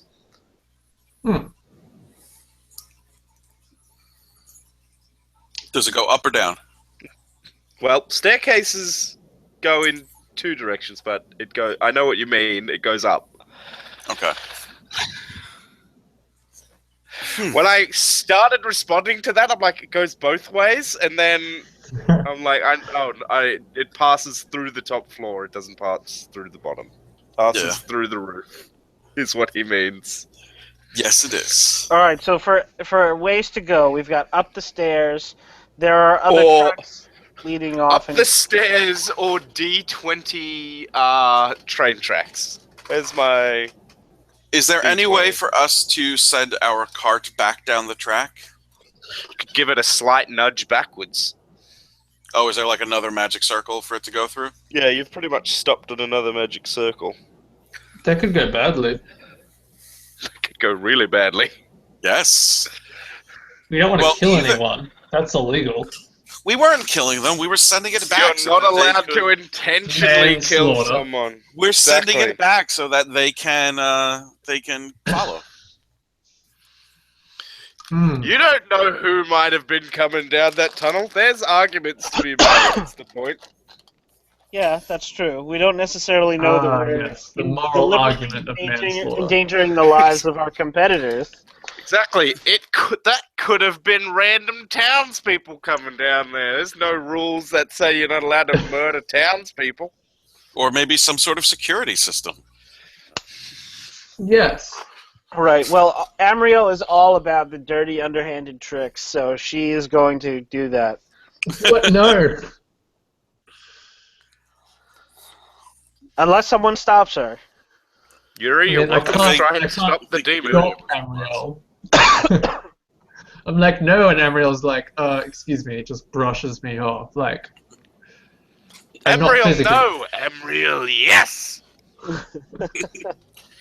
Greg doesn't I really have an suggest- opinion one way or the I would other. suggest that we wait and then ambush them, because then we guarantee they're incapacitated. Fair enough.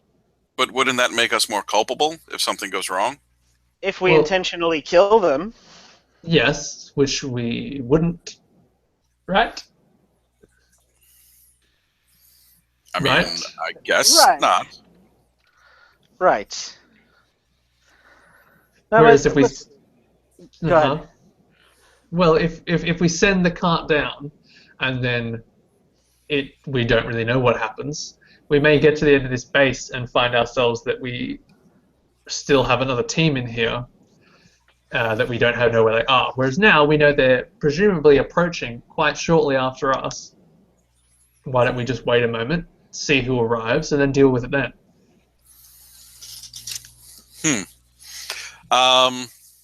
How With a big greater is certainty. is the magic circle? It's like slightly larger than a manhole cover.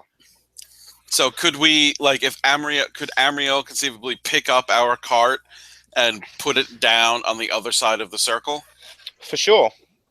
All right, yeah, I will do If that. we do Then- that, I could fuse it to the tracks. Uh-huh.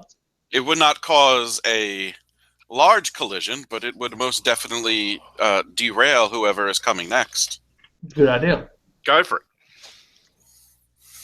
I'm going to say that you do that. All right, I so think any of that requires a roll. I fuse the wheels after Amriel moves it. Greg fuses the wheels to the track, so it's stationary and built into the tracks. Or before we do that, my thinking was, if we can carry it to the other side of the magic circle, I can push it in when we see them approaching, and they'll be able to see it coming. You know, they'll jump and scatter. Or They're gonna jump and scatter when they see it on the track. Yeah. we could Okay. just go up the stairs and seal them behind us so they can't get through. There's 100 different things you could do. Yeah. Yes. I think we seal it to the track and then wait for them to Okay. arrive. Fair enough. All right. So And we then seal it to the track. Do you guys poke around this rail yard? Oh yes. Yeah, I will take a look in some of the boxes. There's a lot of canned food that has probably gone bad. You see Vintage. some cases of things that were probably also food at one point and are now a putrid sludge. You see an old case of wine. You find some chemicals. You find a case of ammo. Is there writing on any of the boxes? Yeah, it's in Arabic, English, and or German. Ah, okay. Are you German? Is it just Yeah. like labeling what's in with the contents? Pretty much. Some of them, they property of various divisions of the military and whatnot. Mm-hmm. Which Oh, military? There's some British supplies here and some German Nazi supplies here. Ah. The Wehrmacht. Yeah. The Right. Nazis this or the Nazis that. The Wehrmacht So- with a W.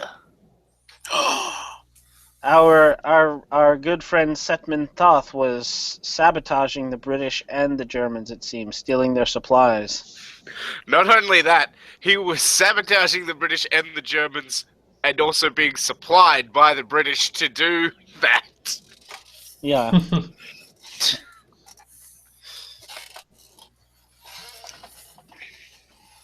Interesting. We do not have deception like that on my world. There you go. Clouds don't lie to each other. Oh, there is only the one cloud. It is very difficult for one to lie to oneself. It's like Really? dolphins. That's not the way it is for humans at all. Humans are great at lying to themselves. Interesting. Human culture continues to surprise this one. Why with the walls? Always with the walls. So many walls. They even have walls in their minds, you now hear. What is with the fetishization of these walls? It just stops you from being able to blow where you please. Exactly. So, yeah, I guess we're gonna hunker down. Oh, should this one create more traps? Could that one perhaps weave a fine net around the door? This one finds a net. There's nets all over this place. All right, so yeah, we can set it up. I'll anchor the nets to the wall in strategic places. It's also a case of submachine guns that you find. That's kind of fun. Are they in working order? They were packed for transport, so yes, they would be in working order.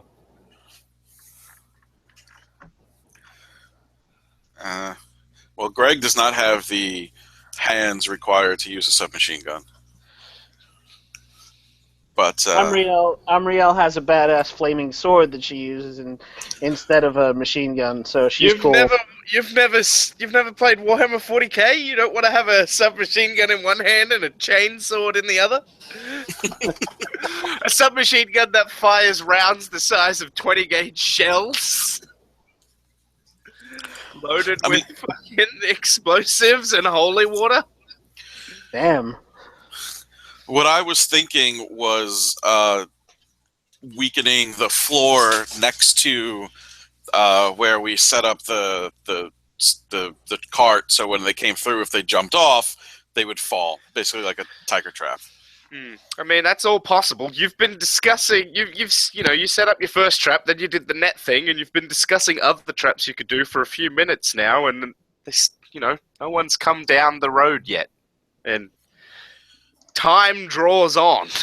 Perhaps we should. They still haven't come down the track. Yeah. This one thinks that we should continue up the stairs and seal the way behind us so that they cannot follow. Well, we also have these other 20 or so tracks we could explore down. Do things kind of slope towards this room, the tracks? Effectively. It looks like this is a central hub, and the writing said, "will take you to the holy place." Is there any other writing on the other tracks that might say where they go? They basically say, take you to name of town that is no longer a real town, or doesn't exist, or is called something else now, or is Cairo. Other towns or Cairo.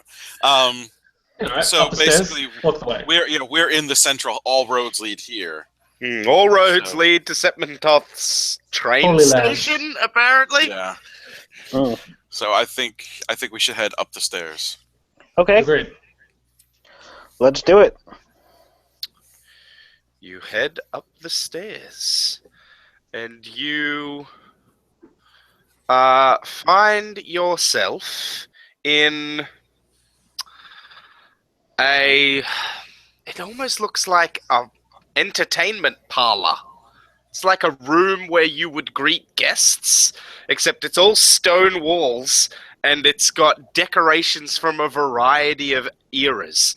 Like, you see a Roman bust, and a fresco, and you also see some Egyptian carvings, and you see a medieval knight statue, and an Ottoman warrior statue, and you see like some British paintings from the 18th century, and some African tribal art, West African tribal art. It's just like, what the fuck is going on in this room? And there's a bar that probably none of you can drink.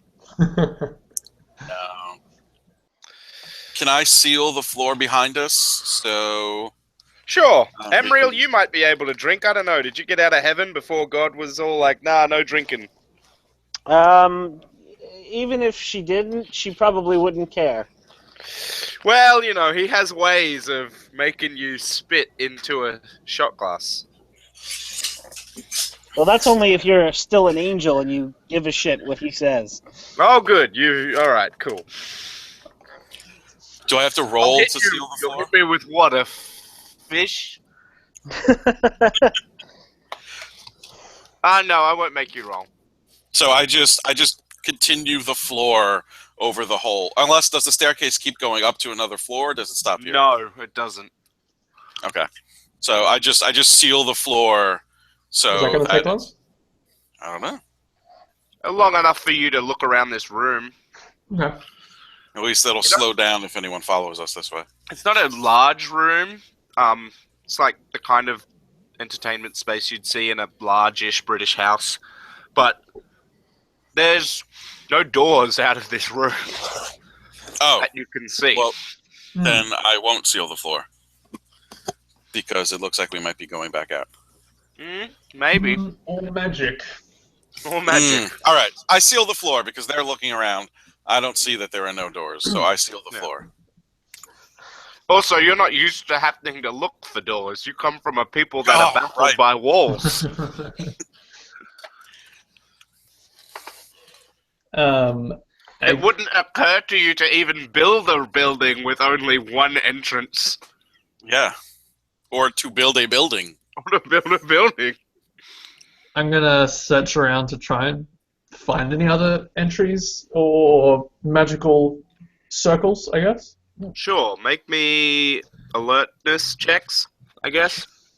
Or investigation. I'm gonna specifically look for magic. So can I use my Arcana skill? It doesn't really matter. It's I just, will allow you to use your Arcana skill. Go for it. I get 4 effect for alertness. Nice. Okay.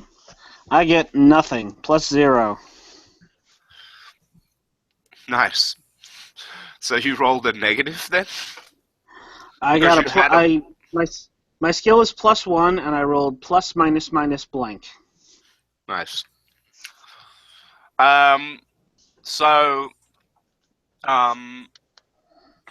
Where do you both start looking? I assume you're looking in different areas because you're not idiots.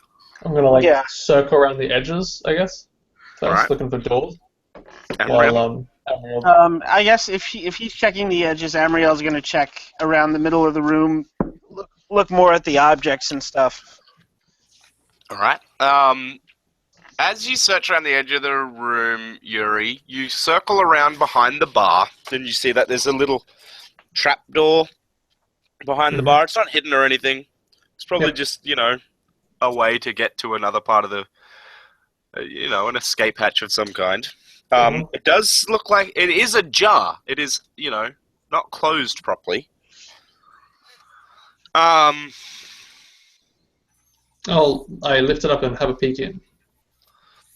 Yeah, you don't see much in there.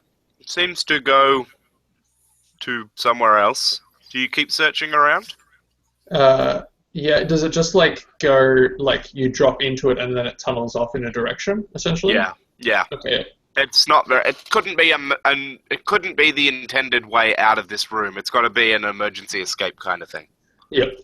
But I'll keep searching around. As you search around, you find a tapestry on the wall. And it strikes you as interesting because it's got a lot of sarcophagi and depicted on it, and then there's these people coming out of them and attacking a bunch of folks. Nice. And then Mummies. it seems to be blowing slightly. Like it keeps sort of lifting mildly off the wall. Like there's a breeze coming from behind it. Yeah, and as you move it aside, there's a completely out of place perfect hexagon stone right behind it. Like, there's all these square stone shapes. Like, this room wasn't the magically, let's just remove stone. This was made by hand with stone walls. And right between where a bunch of the irregular stone blocks meet and join, there's a hexagon. A perfect stone hexagon. I give a whistle to Amriel and just like point at this hexagon. I say, magic. Assumedly. Do you look at it with your magic eyes? I sure do. You don't need to roll. You can tell that it's got magic coming off of it. Magic. And then I'm like, hang on. I feel.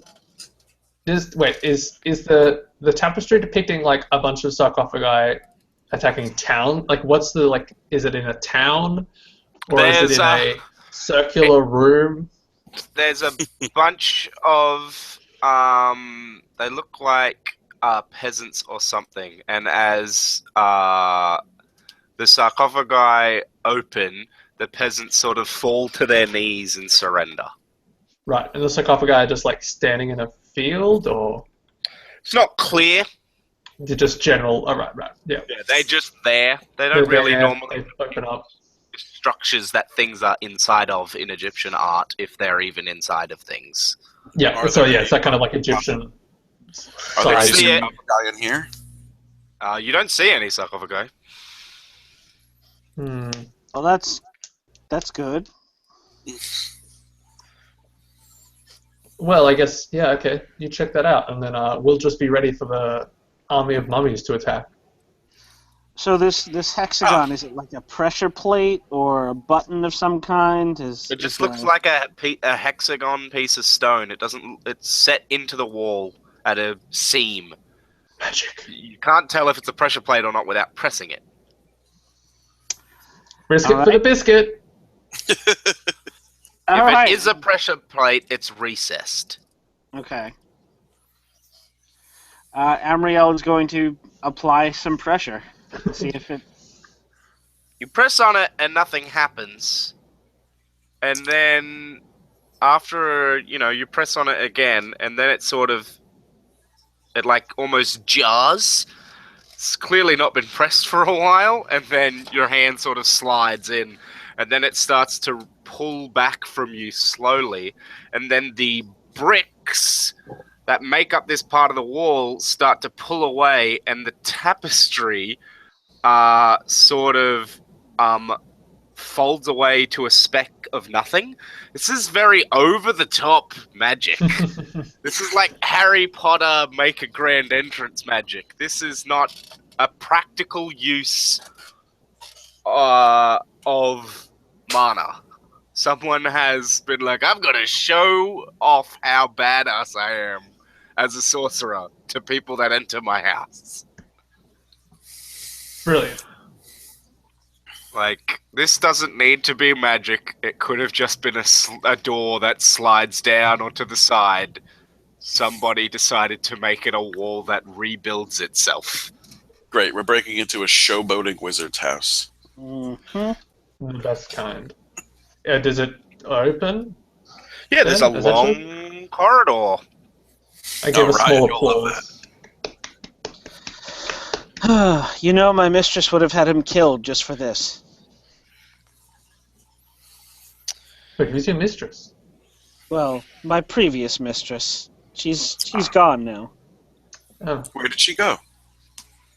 Where all the other superpowers went. Who knows? Ah. Well, we should probably follow this corridor. That would seem like the most likely course of action. It looks perfectly straight. I think to myself, dubiously. Amriel will lead. She's still got her Gladius manifested, so... Amriel, as you walk down this long corridor, it's probably like 100 meters, it looks straight. It must be curving, though. It's gotta be. Like, there's something about the sensation of walking forward down it that you feel like you're being pushed to one side constantly, even though you're not touching anything. Okay. So there's some magical trick of geometry where this looks, and an optical illusion, where this looks straight but is curving. So it's sort of wrapping itself around the room you just exited. Interesting. It's hard for Yuri to detect, and Without any kind of like inertia. And I would say that it's impossible for Greg to perceive. But Amriel, as an ancient demon with mild magical sense, can sort of feel it. Like, if I keep going, will I eventually come back to the hole where the tapestry was? Like, that You keep going and you come to another room. Okay. Yeah. Because if the point had been to just... Like, it's using magic to make this curve work. If the point was to get you to go straight back to the start point, you just fold space at the end of the hallway so that you end up back at the beginning. Yeah. Like, that's not the way you would do that magic trick. Alright. Gotcha. What's the new room? The new room is a large, ornate... It's almost like a temple or court room, like a noble court. There's pillars, and at the far end there's a raised platform with staircases. And between the pillars, like the room continues slightly beyond the pillars that are lining this, but strung up between them are these thin, wispy, just barely see-through cloths. They're sort of a blackish smoke color. If you've ever seen Kingdom of Heaven, you probably know the kind of cloth I'm describing. I don't think I have. Well, yeah, it's a cloth that exists. I don't know the name of it, but yeah, it's like this. It's like if smoke was turned into sheets of fabric. Okay. Gosma-like. Yeah. There's stuff beyond them, but you can't really see them, and they line these pillars and direct your attention towards this raised platform at the far end. Yeah. All right. Well, once Amriel gets into the next room, she kind of stumbles, and she turns back to Greg and Yuri, and she says, "There was some kind of illusion fuckery on that corridor." What do you mean? Well, it appeared to be perfectly straight, but walking it, I kept ending up pushed to one side as if it were gently curving. And I couldn't quite perceive it with my mind, with my senses. I don't know. Why would one construct something like that? To disorient, I think, maybe? Conserve space. Well, if the worst that this base has in terms of defenses is mildly disorienting corridors, I think we're good. Yeah. Do you walk towards this raised platform? It looks like there's something. Oh yeah, up there. treasure. Yeah. Oh yeah, definitely. As you say, if the worst it's got is disorientating corridors, then we should be fine. And step towards the thing. You hear like a sighing that turns into an almost howling wind. The corridor behind you disappears. I kind of like finish saying that, and then like this kicks up, and I like shrug, and I'm like, oh. You had to open your mouth. He does not have a mouth to open. Finn is genre aware, and he wanted to make this episode good. Yeah. And read from the book. And the howling sort of starts turning into this sort of a murmuring. And the cloth strung up between the pillars sort of blows inwards towards where you guys are walking. Are there a bunch of sarcophagi under the cloths? You can't quite tell. There might be. There's something on the other side in the space between. Yeah, because the columns line the room. If the cloth wasn't there, you'd be able to see the walls beyond. I'm going to float over to one of the walls and look what's under the cloth. You float over towards the cloth. Do you just sort of push through it because you're gas? Well, you said they're like fluttering, right? Yeah, they're fluttering, but they're like solidly strung up, so it's like a cloth wall. Oh, okay. They're just billowing. Can I slide under it and then come up Sure, on the I'd other say side? you slide under it, and as you form up, you perceive something standing in front of you. It's clad in thin strips of cloth and sort of a reptilian skin, but there's also metallic components. You think you detect gold. And as it's sort of, I don't know how your perception works. Neither do I. This is humanoid shaped. It's a humanoid wrapped in thin strips of cloth, some kind of reptilian leather, and gold. It's like, wait, it's made of gold? It has gold in it, and then it sort of resolves, and you realize this is a person that is wrapped in strips of cloth, has gold armor on, and underneath the gold armor is crocodile leather. Like, really thick, hardy crocodile leather. Not like look at my excellent purse, like, look at one of the earliest forms of armor known to man. Okay, so they're wearing the crocodile leather. It's not like they're skin. Yeah. They are not crocodile people. Okay, They are not crocodile people. Because you guys did not say it is inhabited by crocodile men. You Like said crocodile mummies, but that would have been good though. That would have been good. mummified crocodiles? That would have been kind of cool. We missed that opportunity. Is it doing anything, or is it just chilling there? It's standing there looking at a lightning gas. And then you see it draw... I don't think it would have a khopesh. I'm not 100% sure, though. It might have a sword.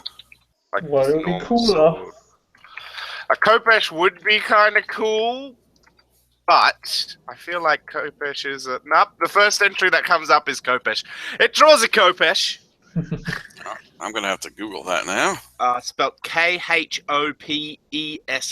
They are very similar to the Dothraki swords yes, in they are. Like a kind Game of of kink. Thrones. Yep. Except that a khopesh is actually a lot smaller than that. It's more the size of a knife. Okay. Same as a... Fuck, what are they called? There's a German word. It's very similar. A kopis. A kopis. I said German. I meant to say Greek.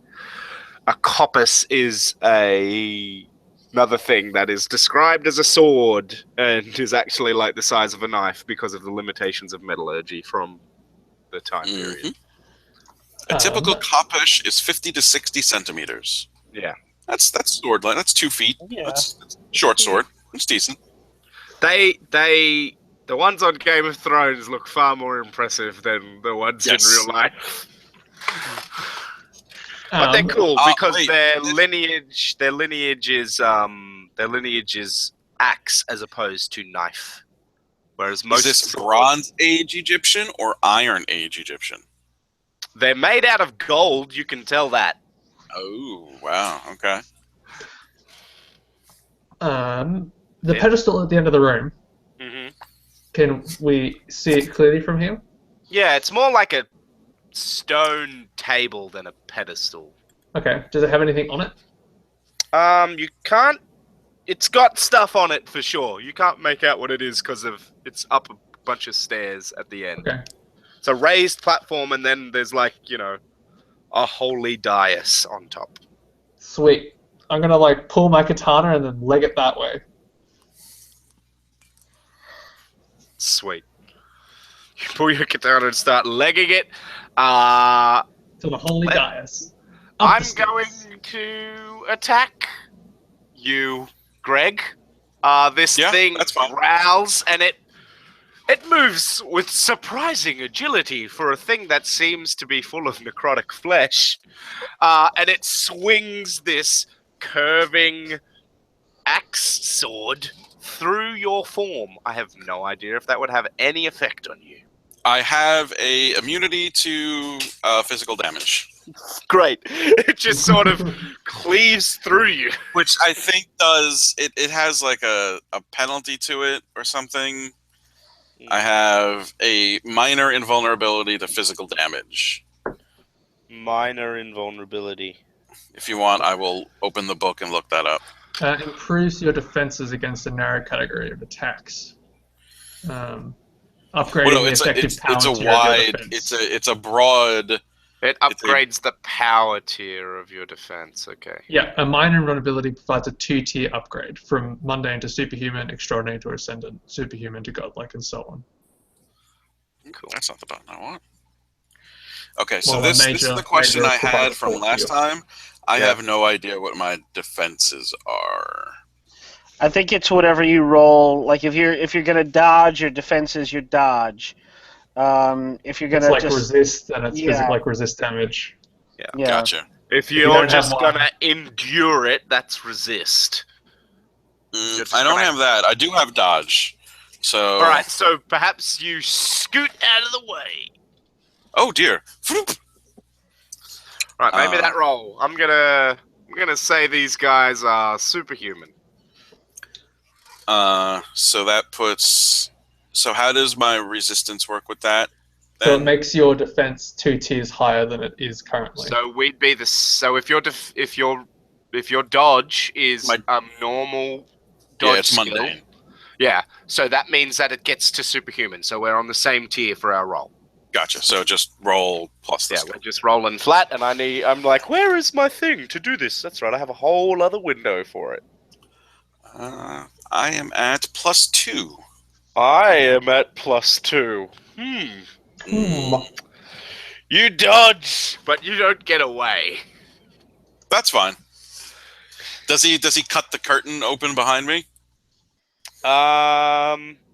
Sure, why not? The curtain falls to the ground, and then all the other curtains fall to the ground as a bunch of these the guys army of mummies step out of sarcophagi and starts walking towards you. All. Finn, I believe you're probably halfway to the pedestal thing by now. Legging up the stairs. Sure. Make me an athletics roll just to see how quickly you get there. Amriel. Amriel was probably waiting toward the base of the stairs, because one of her companions went off to slide under a billowing gossamer cloth, and the other one just took off up a flight of stairs. So she was waiting to see what happened. She's going to. You see all these mummies heading towards you. She is going to try to intercept some of them that are heading for Yuri. All right. So you take a few bounds towards the stairs. How are you going on those stairs, Yuri? I got 2 effect. All right, nice. So you get to the top, and there's just there's like an altar with just a bunch of stuff on it. There's bones and rotten fruit and vegetables and little jars of chemicals and stuff. You see what looks like Egyptian artifacts, and you think that might be it's just a random piece of wood there. Not sure what's going on with that. And you have no idea what the fuck you're looking at. None of it looks valuable. Except maybe the Egyptian relics. Much more boring than I was expecting. Is there anything else up here? Am I just did the room essentially come up to this level, or am I on a tall sort of pyramid. You're on the it's like it's a very large tall roofed room. Mm-hmm. This is probably halfway up the wall, and it's just flat bunch of staircase heads up. Like it's Yep. like an amphitheater almost, except straight line. Yep. And then is there any like openings, doorways and stuff beyond? There's a chair up here. It's like a wooden throne, but it's not, doesn't have any back to it. It's a U-shaped chair basically. There's just a bunch of stuff on this altar. Like it must have significance, but you don't know what. Yeah. I'm just gonna like sweep it all off, like smash it all off the desk, and then jump onto the altar. Great. You sweep a bunch of stuff. You see a Garbage. kind of jar shatter, and you're like, "Oh, that's probably worth some money." Gross. There's a foul odor that comes out of it. Emriel, you want to murder some mummies? Yeah. All right, Hell yeah. Make me a cut down some mummies roll. All right. Let's see. So I'm at superhuman tier for my flaming gladius. So we're rolling on even keel here. All right. So that puts me at +4 and. Describe to me your attack.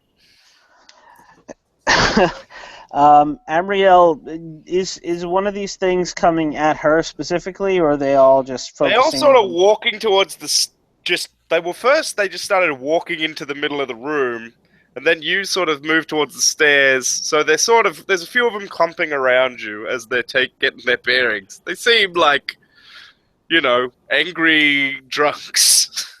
Been woken up. They're not happy. They've got well, if anyone, if one of them, if a bunch of them come towards her, she takes her gladius and uses it for its intended purpose. She goes stabby stabby. All right, you do a couple of quick stabs as they sort of catch fire. What tier was that attack at? Ascended? No, the sword is at superhuman, but because of my might trapping, it has weapon 2, I think. So it does like more damage or whatever. Yeah, weapon 3 because it's 3 tiers above mundane.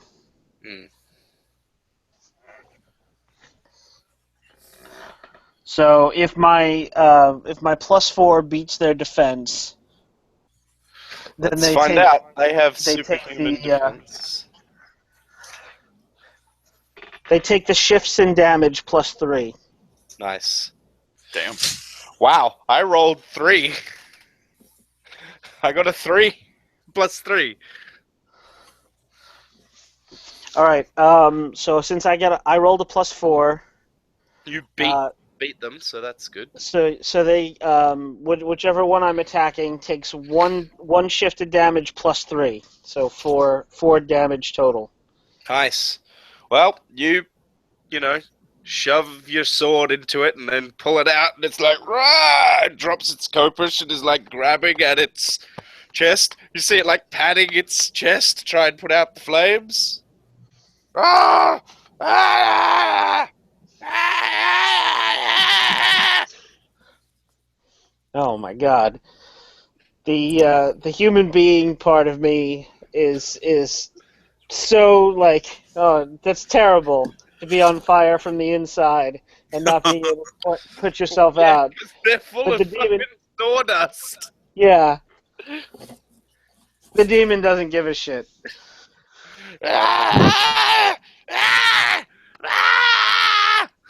She kicks it over toward some of the other mummies that are advancing on her.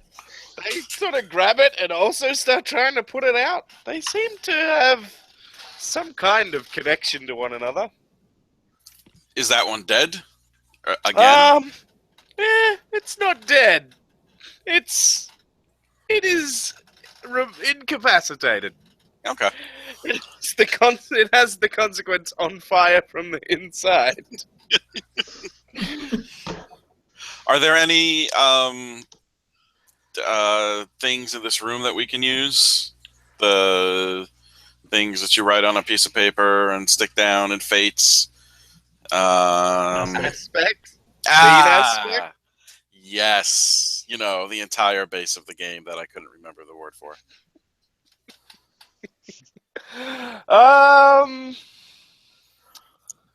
Yeah. There's this whole base has the aspect magical geometry. Things are not necessarily the shape they appear. Okay. And how many mummies are there? There are 16. 16 seems like a good number. That's a lot of mummies. It's a lot of mummies.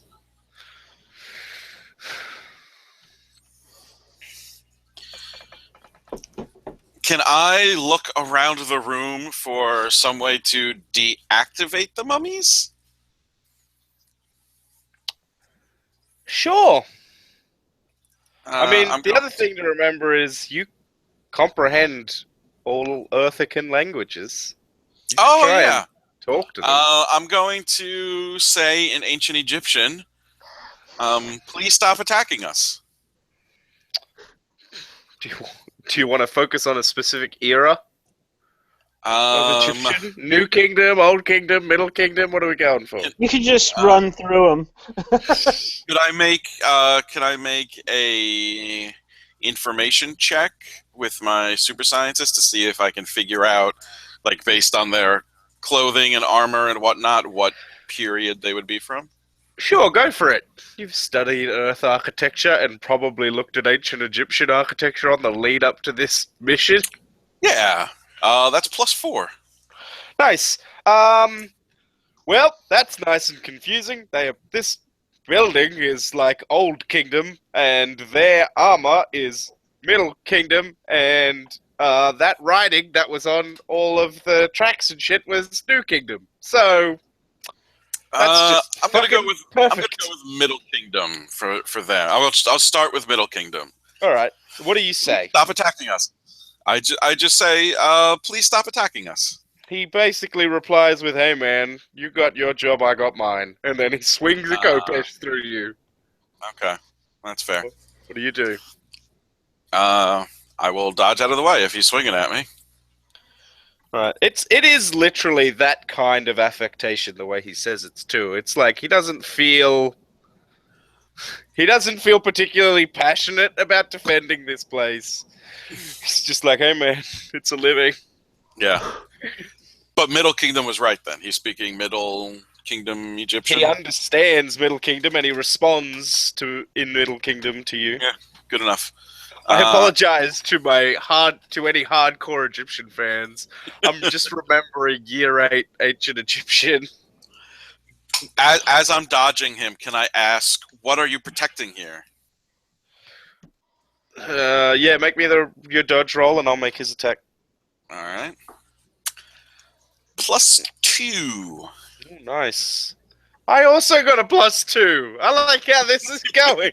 This guy and I just keep dancing.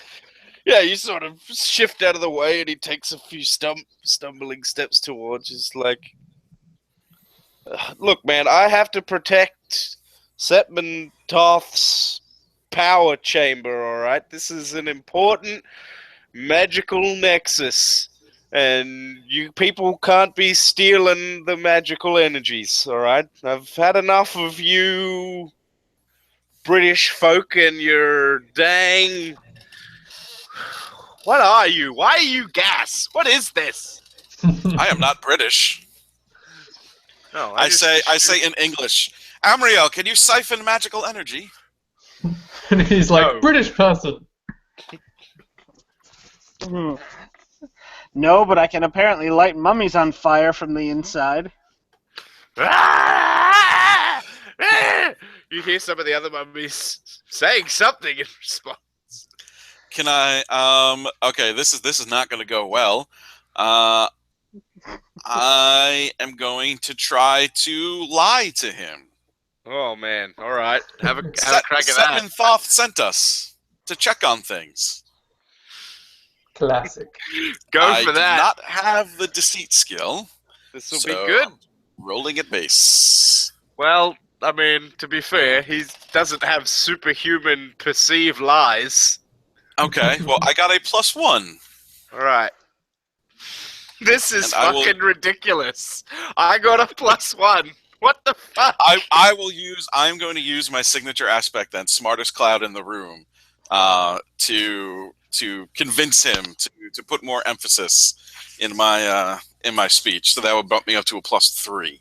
You know that if you sell this, it's gotta work. Exactly. Like, You don't have any of the normal physical human tells. Exactly. You hear him shout something in Egyptian, and the others sort of stop, and they're standing around menacingly, as they just barely managed to put out the fire on one of them. He's like, Setman, how did Setmon-Thoth contact you? Magic. Right. Did he leave instruction before he departed? Or did he contact you recently? I do have empathy. Would that be, let me double check the skill list to see if that would be like reading people. Yeah, Pretty that's sure. what that is. That's what Okay. empathy normally is in role-playing games. Yeah, insight, initiative. Okay, so can I like make an insight check on him to see if I could maybe figure out what the answer he's looking for is? Go for it. +1. You can tell. I will give you this. Okay. One of those. Both of those answers, if you repeated either one of them to him, would make you a liar. You can tell that much. He hasn't mentioned out loud the one that is the true way he could have contacted you. It's a trick question. So he asked if he left us instructions, or what was the other one he said? Or he contacted you recently.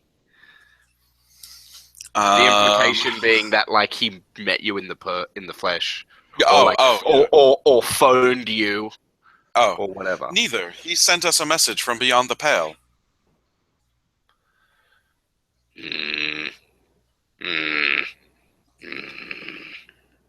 All You can't tell, but I'm smiling. All right. Can you translate into British for your friends? Oh, yes, absolutely. All right. Apparently you have been sent here by Setmon-Thoth after he contacted you from beyond. I tell them, I have told the mummies that we were set here by Setmon-Thoth, and they believe it. The suckers. Now, personally, I could give two shits. You know, this is the way this is my role in life. I understand. I've got to be here. This is my job. You know, I get to sleep as much as I want, live for all eternity, and all I have to do is occasionally stab people. I can't make this call. We're gonna have to bump this up. We're gonna have to bump this along the chain. So I'm gonna take you. Take us to the manager. Yeah, take you to my foreman. Oh, the mummy is going to take us to his foreman. And for that, All I right. say, standing Well, on the pedestal at the top of the stairs. However, do you have a name? Oh, fuck, make me make up another ancient Egyptian name. I should have thought about this in advance of this entire game, shouldn't I? No. Never underestimate the player's facility for negotiating with. How come when they have- apparently now you're all courteous and asking people's names? Um, Send the Ancient minecart back. Hey, Mummy, what's your name? Egyptian. I pulled up a list of names. Let's see.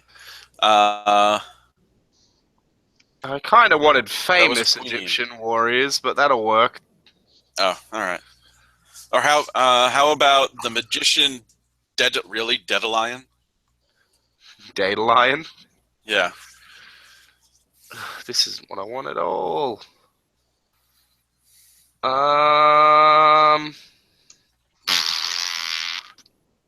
Let's click on ancient Egypt just in general. Maybe something will come up. Den. There was a pharaoh named Den. Den? He's not a pharaoh. Well, He's I mean, just he a could have been named random- after him. He's named after the pharaoh Den. It was a first dynasty pharaoh. It could have been named after him. Sure, his name is Den. Den. Nice and easy. I'm Den. Better than Jeditha. That would have been fun for you all. Yeah. Come with me. Thank you, Den. But Setmon-Thoth did warn us that there could be others trying to break into this place. So your friends here should be on the lookout for them. All right. He starts shouting commands like, all right, we're going to form up into a blah-da-da-da-da formation. Gonna get our Bast formation on, and then I want you guys to perform a crocodile maneuver down the stairs. But none of that Ibis shit, all right? Nobody's gonna go off and break into Ibis maneuvers, all right? No one wants that. Jedith's tower still on fire, boss. Should we put him out? Yeah. Put him out and then send him on his. Do you guys have any water? He says to the cloud. Oh, Amriel, do you have any water? Pour Raiderade on it. I have grapefruit flavored Raiderade. Yeah, whatever that is. How do I open this vessel? Oh, Amriel, could you douse that mummy? Yeah, she shrugs, takes out a container of can of Amriel of Raiderade. It's a 1 liter can. Yeah, she's wasting the grapefruit stuff on this. Good. Oh no. She pops the top and pours it over the mummy. Why does it burn more? Grapefruit Raiderade dousing burning mummy must be the worst smell ever. I'm betting Amriel smelled worse. That's probably what hell smells like. You put out the and he stands up. And then Den's like, all right, I need you to go down to the other...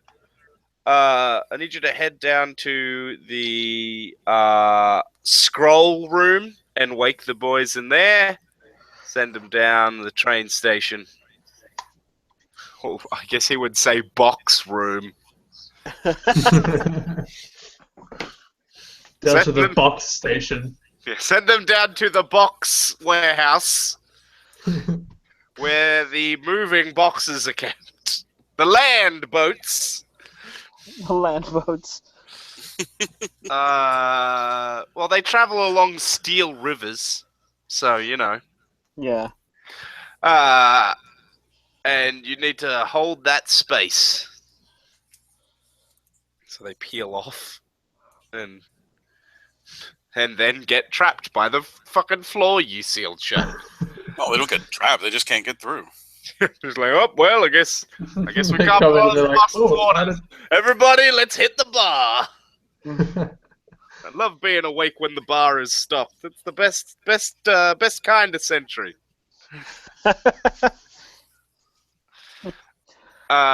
So Den leads you three, along with two other guards, up to the back of the stairs, back of the raised platform. And then he's like, "Why did you sweep everything up? You broke that. You Trying to broke like sweep it out of the way. I'm just like, what stuff? that." One of you needs to sit on this chair. I sit Actually, on it. yeah, that works. You sit on the chair, and it sort of sinks down a bit. And then the two other guards step up, and they sort of press on the wall behind, and it turns to sand and falls to the ground. He's like, "All right, come with me." He wants us to follow. Alright. All right, we will follow behind.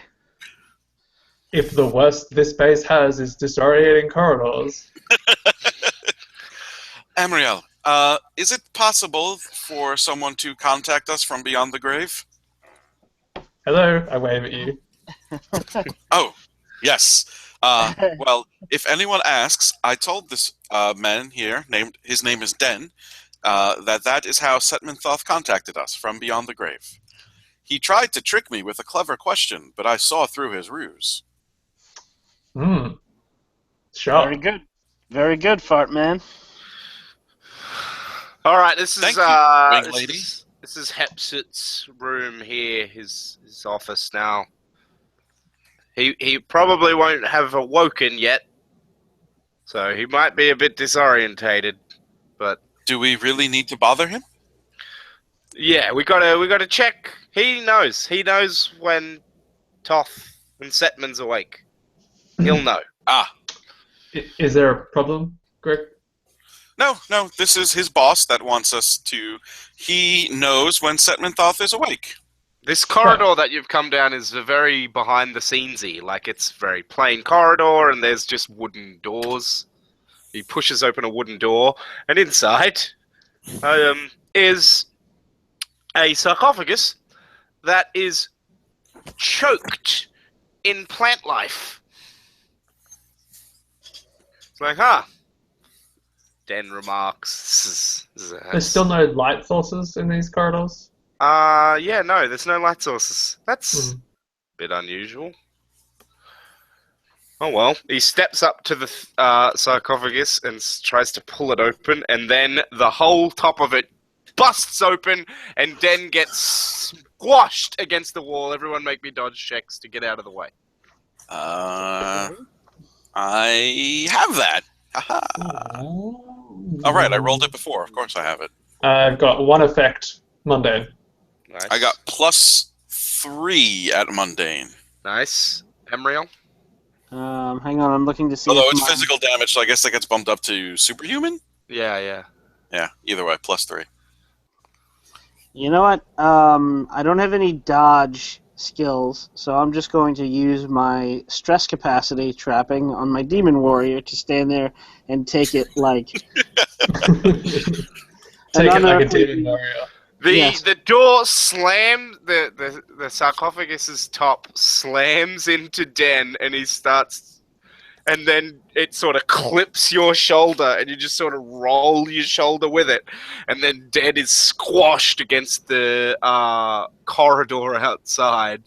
The other two guards are like, what? And then you see this 7-foot-tall, gold-clad warrior with with a spear in one hand and a copper in the other, step out, and there's plants growing in its chest, and there's like flowers coming out from underneath its eyes, and you see like vines dangling out of its mouth. I yell in the Middle Egyptian to the guards outside, "Your foreman has been possessed by angry plant life." Oh yeah? Okay. Cool. Sweet. Do we kill him? Yes.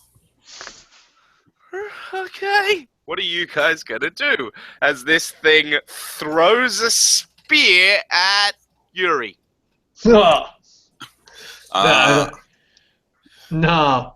I'm going to try and parry it? Yeah, I'm going to try and, like, cut it in midair with my katana. That is so Shadow of Mordor. yeah. Ba, ba, ba, ba. I get 0. Mundane. None of mundane. Yeah, that hits you. Mm. You have. Do you have armor? I got 1 health armor from my samurai armor. All right. I'm gonna say you have the consequence spear in my armor. Speed? Spear in your armor. It's Okay. embedded into a piece of your armor, and you can't pull it out, and that can replace your hungover consequence.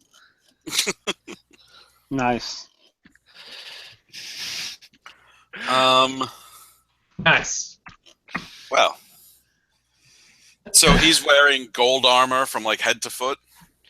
Pretty much. It's like a headpiece, and there's some kind of sort of scale armor torso. And the They're flat Lid- scales as opposed to like it's more like anyway, it doesn't matter. Yeah. Too hard to describe lid- to you. yeah, the lid of the sarcophagus exploded. That was what we were dodging. Yeah, he basically pushed it out in front of him as he was awoken. Okay. He's pissed and no longer in full control of himself.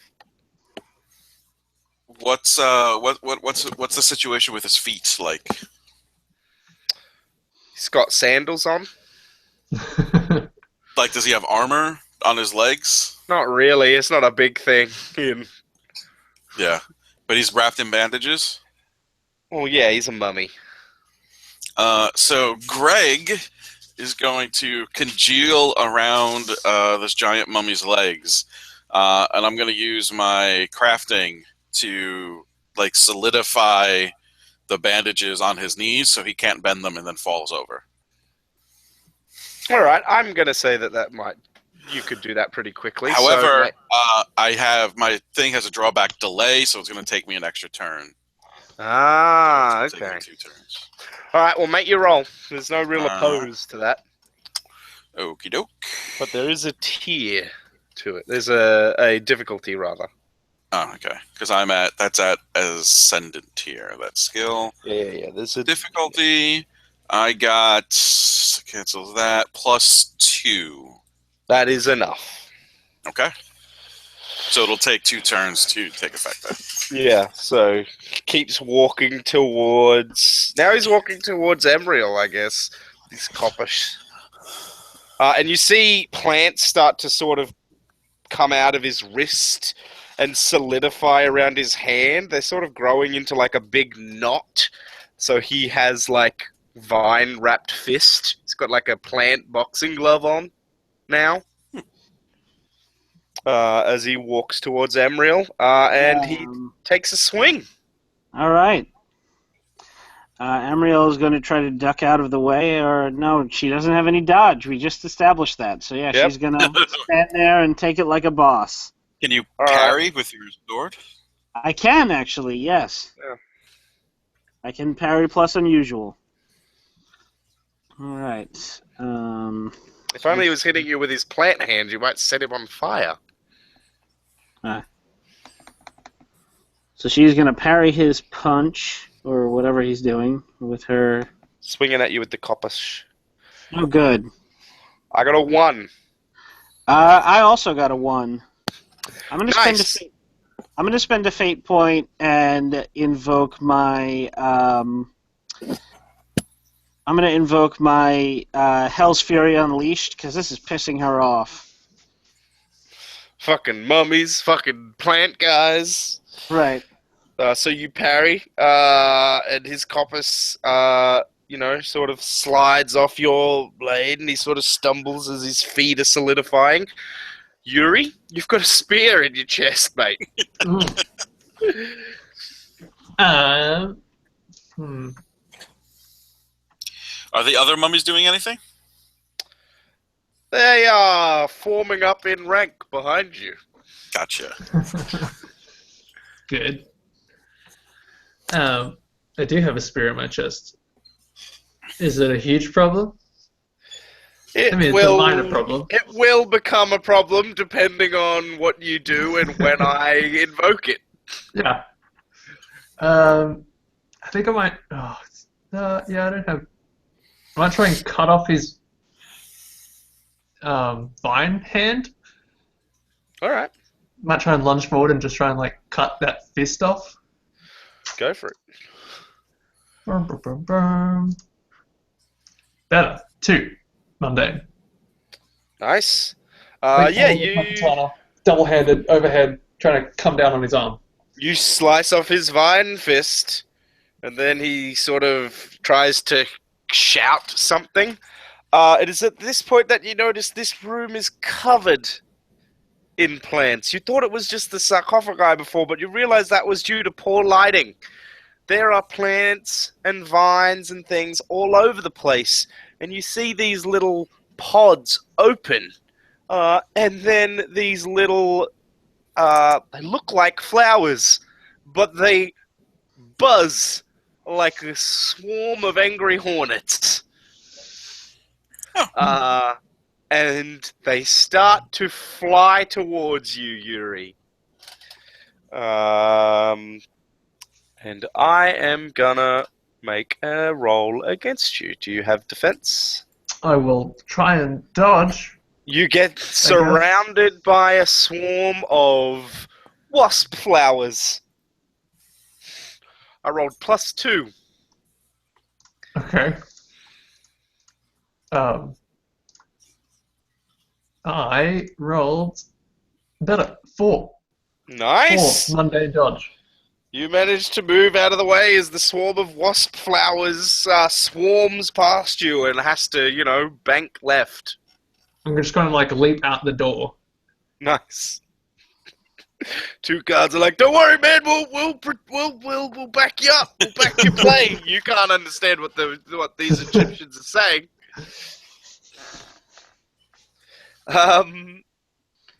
Greg, you're still solidifying. Yep. Cool. Do you say anything to the others? I am trying to change the material in his knees so he will fall down and be easier to stab. Amriel? I'm going to go with the direct approach. His sarcophagus, is it upright, or was it like he was reclining in it? It was upright for the most part. All right, It was in sort that of case, leaning against a wall. Amriel is going to shoulder check him back into it. All right, make me a linebacker roll. All right. And I'm gonna say resistance. Right. At where's my book? He is at extraordinary for this resistance. All right. I'm gonna use my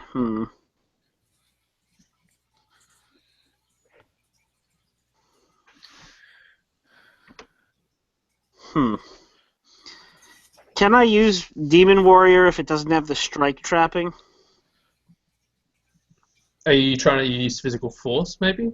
Yeah, that's what I was thinking. Yeah. Yeah. I'm just.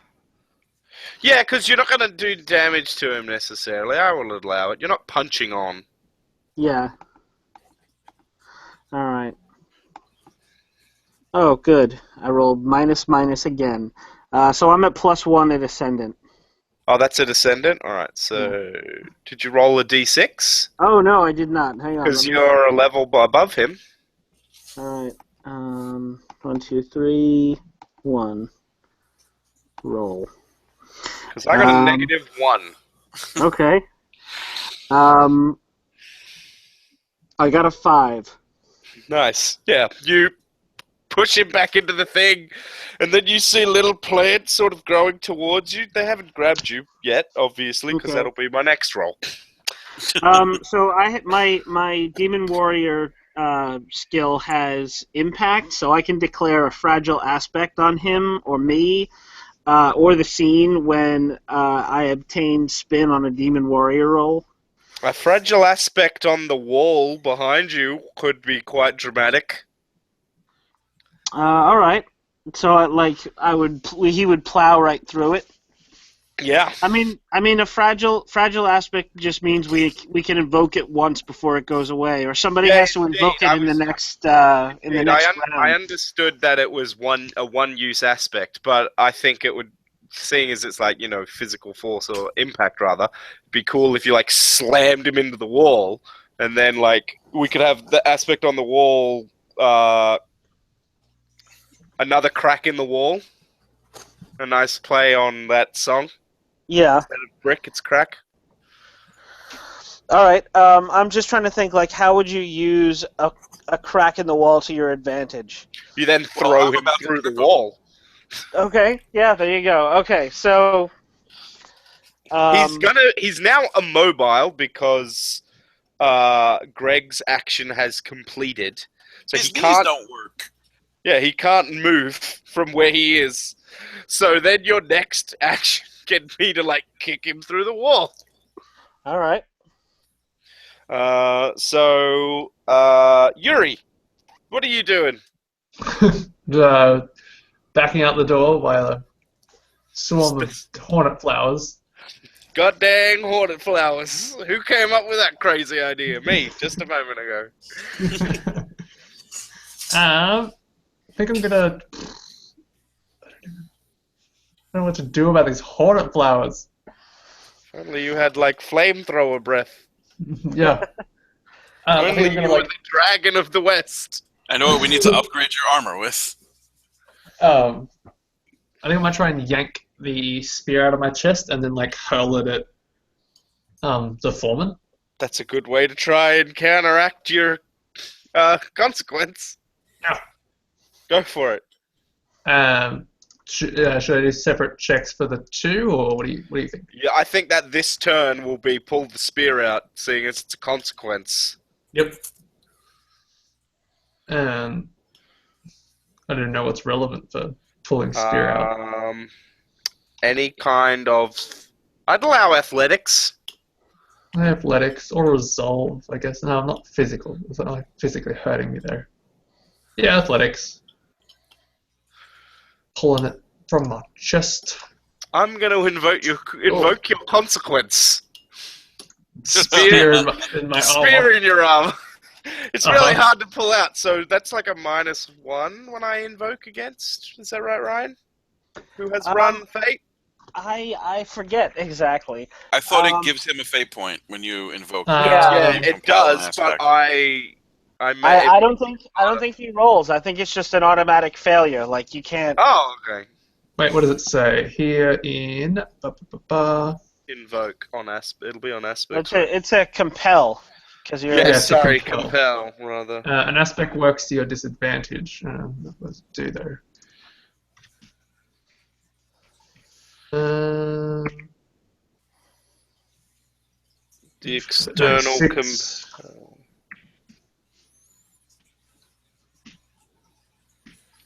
Invoke, compel. Obeying the nature. As a GM, you offer a fate point and suggest that the aspect you're compelling should complicate their life right now. Oh, okay. And if they accept the fate point, it happens. Yeah. Yes, that makes more sense. So I will give you a fate point if you just can't fucking pull this spear out. It's just two in. It's 2 in there.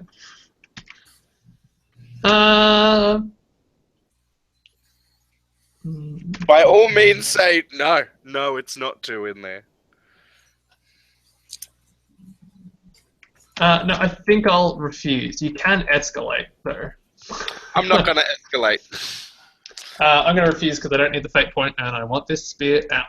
Alright. Also, I got a, like, 4 or 5. I got 5 effect.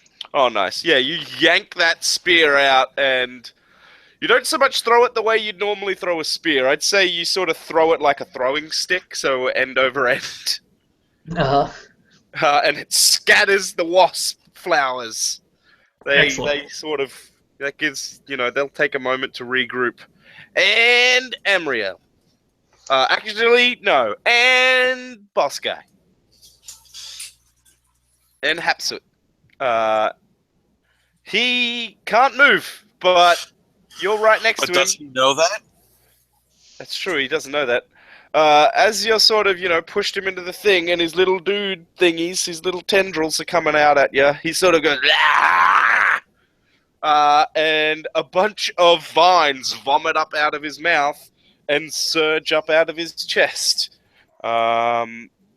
So I am gonna make a grappling vine thing roll. Could end up in your favor. Let's see how this plays out for you. What do you do to defend yourself, Amriel? I still have my flaming sword out, and I'm gonna parry plus unusual. I'll hold that Gladius up and slice away those vines. You just sort of rake it down your chest. Right. Which is good Vines because be I got fire sword. -2. All right. So roll a And you're a tier above him. roll. Then you're a tier above, so you replace one of those with a D6. Am I? My sword is at superhuman. Oh, in that case, same tier because the deep. vines are superhuman. Yeah. Yeah. +4. Yeah, you succeed at all, and so you succeed quite well. And you just do a quick sort of fan maneuver, cut all the vines off. Does Ryan get some kind of positive aspect because he beat him by like 5? I get spin, but I don't know what happens when you get spin on a defense roll. Yeah, I don't think that you get to do anything cool on the defense roll. I mean, that defense in of itself is pretty cool. Indeed. He has effectively made those vines a non-issue for the rest of the fight. Like, he's not going to regrow them through the flames. Could I just look super badass and, like, charge forward and kick him through that wall? Well, you're already pretty much right on top of him, but sure, go for it. It's your turn. All right. Spin kick. Spin kick. Let's see. I'm a tier above him, right, with my demon skill. Yeah. It depends on what you're doing, but yes, I think in this instance you are a tier above him. All right. He was mundane for that resistance that he rolled before, which is where you're getting the tier above him thing from. Yeah. I am at +6, and if I invoke that another crack in the wall aspect, that brings it up to +8. Jesus. Yeah, you kick him through that fucking wall, and I will say you guys can have a free invoke of the magical geometry aspect. What is on the other side of this wall? Places that have been mentioned are Setmon-Thoth's power chamber and the scroll room. You could also make up a room. I mean, I think Setmon-Thoth's power chamber sounds cool. Yeah, that does sound really cool. The scroll room sounds valuable. Yeah, I think let's go for the power chamber because I feel like the fight in the scroll room will not go well for the scroll room. Yeah. Yeah, power chamber. I was really tempted to say it's another sound stage where they're filming a song and dance number. Wait, another soundstage? What was like I would kick him through and it would be like a Blazing Saddles type of thing where okay. Right. Yeah, it's a whole other. Yeah, we went from the Egyptian movie to Yeah, you kick him through, and it's not the base raiders said. It's monsters of the week. There's my fucking insane time travel cultist. Like, see, it's real. We all just run through and continue into Setmon-Thoth's power chamber. All right, so you kick him through into Setmon-Thoth's power chamber. He, lies there.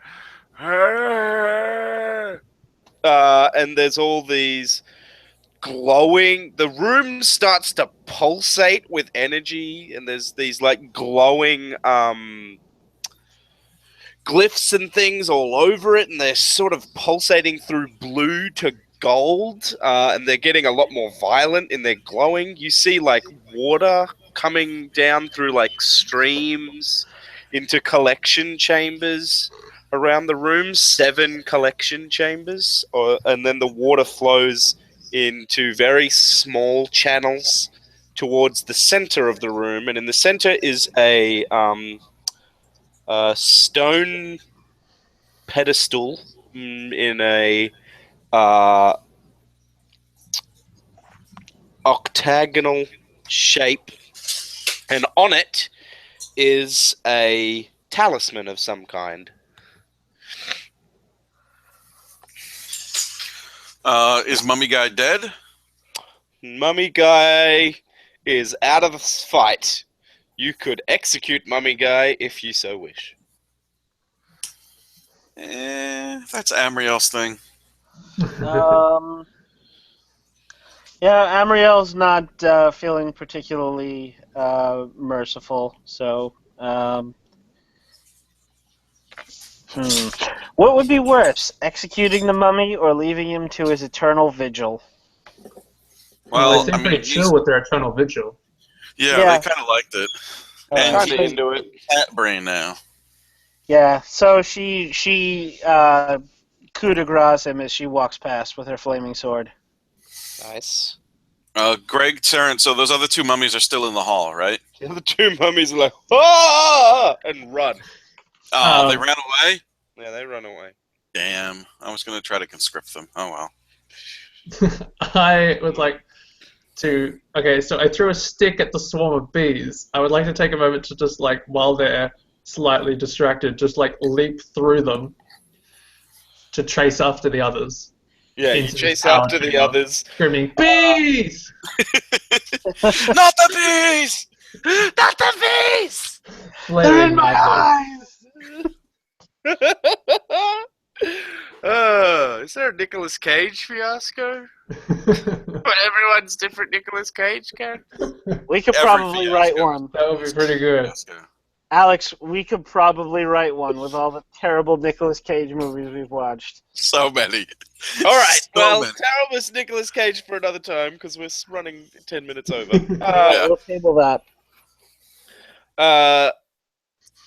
Yeah, you're in the power chamber. It's almost blindingly golden. It probably isn't too happy that you broke its wall. There's an amulet, you said? Yes, there's an amulet on a pedestal in the middle, and there's water flowing into this room. Like You said there's 7 collectors? there's 7 water collectors, and the pedestal is octagonal. Can So I 8-sided. make like some kind of knowledge check to see if I recognize any significance to 7 pedestals and another octagonal? Go for it. 7 collectors and yeah. Yeah, go for it. Wow, I rolled all blanks, but that puts me at +3. Nice. Well, it's 7 probably because there needs to be an entrance to the room. Ah, okay. So you're guessing you're guessing that blank wall is another one of those trick walls that this place has. So the room is octagonal too. The room is round. Oh. It's just that it's divided by these water channels. Ah, okay. So essentially our objective in base raiding is to neutralize the base. Yeah, to make it safe to enter. You've already... How do we know when Kinda. we've done it? The run ends, basically. Yeah, but what indicates? Do the cameras like flash or? No. keep going What until indicates some- it is you go back to like the place you entered and say we have neutralized the base over the comms or whatever. Right. What Or if you we turn just to the neutralize the camera. base? Like, so the mummies aren't going to attack us. Yeah, that's fine. If it's neutralized just for you, that counts. Okay. Because you can if it's like a high-tech base, you might get in and hack the computers and then set your team as safe and everyone Right. else as enemies. Yep. Okay. Okay. That's what I was asking. Yeah. Cool. So the power chamber does not seem to be too happy that we broke through one of its walls. Is anything happening, or are we just like? It's just almost blinding you, pretty much. I'm sure it'll be delighted if we take that amulet. You could Yeah. try. Mario, do you sense So I any wander mana into from bed. that amulet? I'm gonna go and just take the amulet. Yeah. Alrighty, you grab the amulet. A text box pops up that says, "Would you like to become another character? Y/N." Yeah, you pick up the amulet. The room stops glowing, and Emriel stands perfectly still, petrified, in the middle of the room.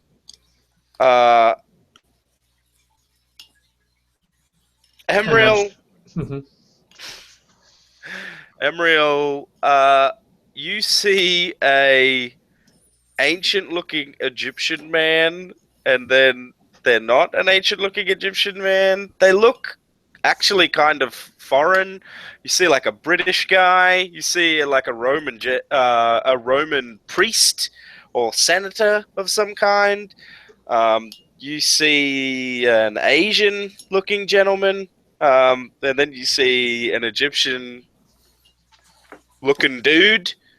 He's like, you are not technically allowed to hold this power. I don't think we can work with you. I mean, we can give it a shot. I mean, you made it through. I don't know. I don't know if this will play well. Question. Can I Yes. sell the amulet to someone who may or may not be worthy of wielding this power? You could ask Setmon-Thoth, who's sort of a vision in you No, now. I do. That's what if they're telling me I'm not worthy. I'd prefer you didn't, to be honest. You know, I'd rather stay here and wait. I was pretty, we're charged up, but, yeah, I am bound to be incapable of harming the people of Egypt, or the kingdom of Egypt, and those that are children of it. I also must protect them, and I can't actually possess someone who is born of Egypt. Not that you are, it's more that you're a demon. I don't think... I understand. The metaphysics are fuzzy. Yeah, it might not play well. I don't want your god getting angry at my gods. Yeah, I can see how that would be a bit of a kerfuffle. Yeah, they probably don't get along already. Yeah, he does not get along. He does not play well with others. He's got that. He doesn't play well, is what I heard. That whole false idols thing. Oh, the thing I hate. Always hated this since I awoken to discover it. What's with the saying that we enslaved a bunch of his chosen people? That never happened. Who's this Moses guy? That guy was never here. What the fuck is going on with that? I was present at the time. That didn't happen. Say one thing for him. And then I wake up like 1,000 years later, and we've got this whole new racial enemy. Say one thing for him. He's got good PR people. And damn good PR. That's taught like it's actual history. You need a villain in any story, and they found a villain, boy. They found so many villains. Anyway, I'd appreciate it if you put me on the pedestal.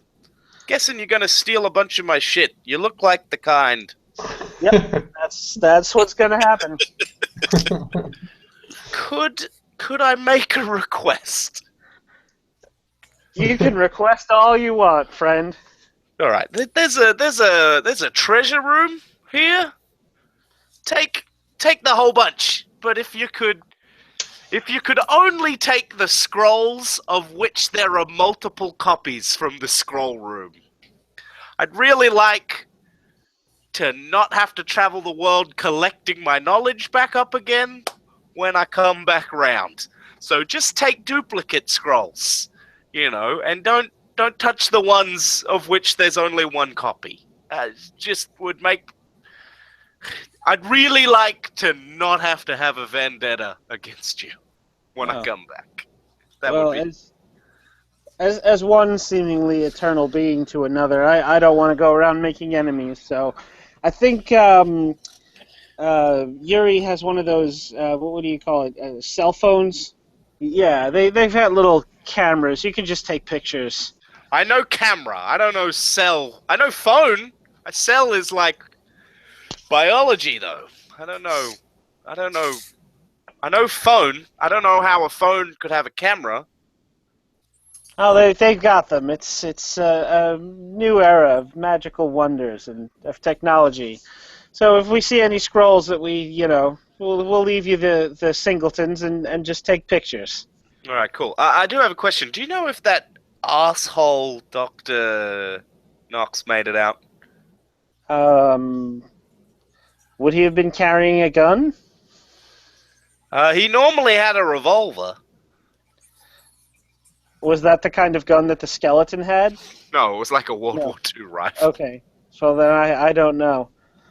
I was going to say, I think I might have stepped on his skull on the way in, but no, it was a different guy. That asshole,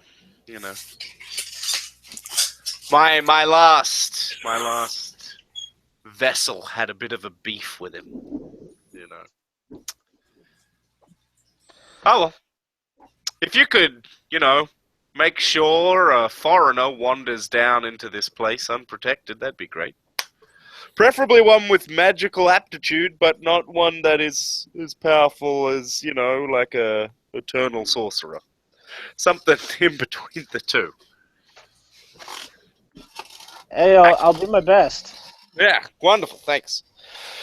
All right, well, I will allow you to place me down now. You feel like you have control of your body. Okay. Can I place it down in my backpack? Go for it. So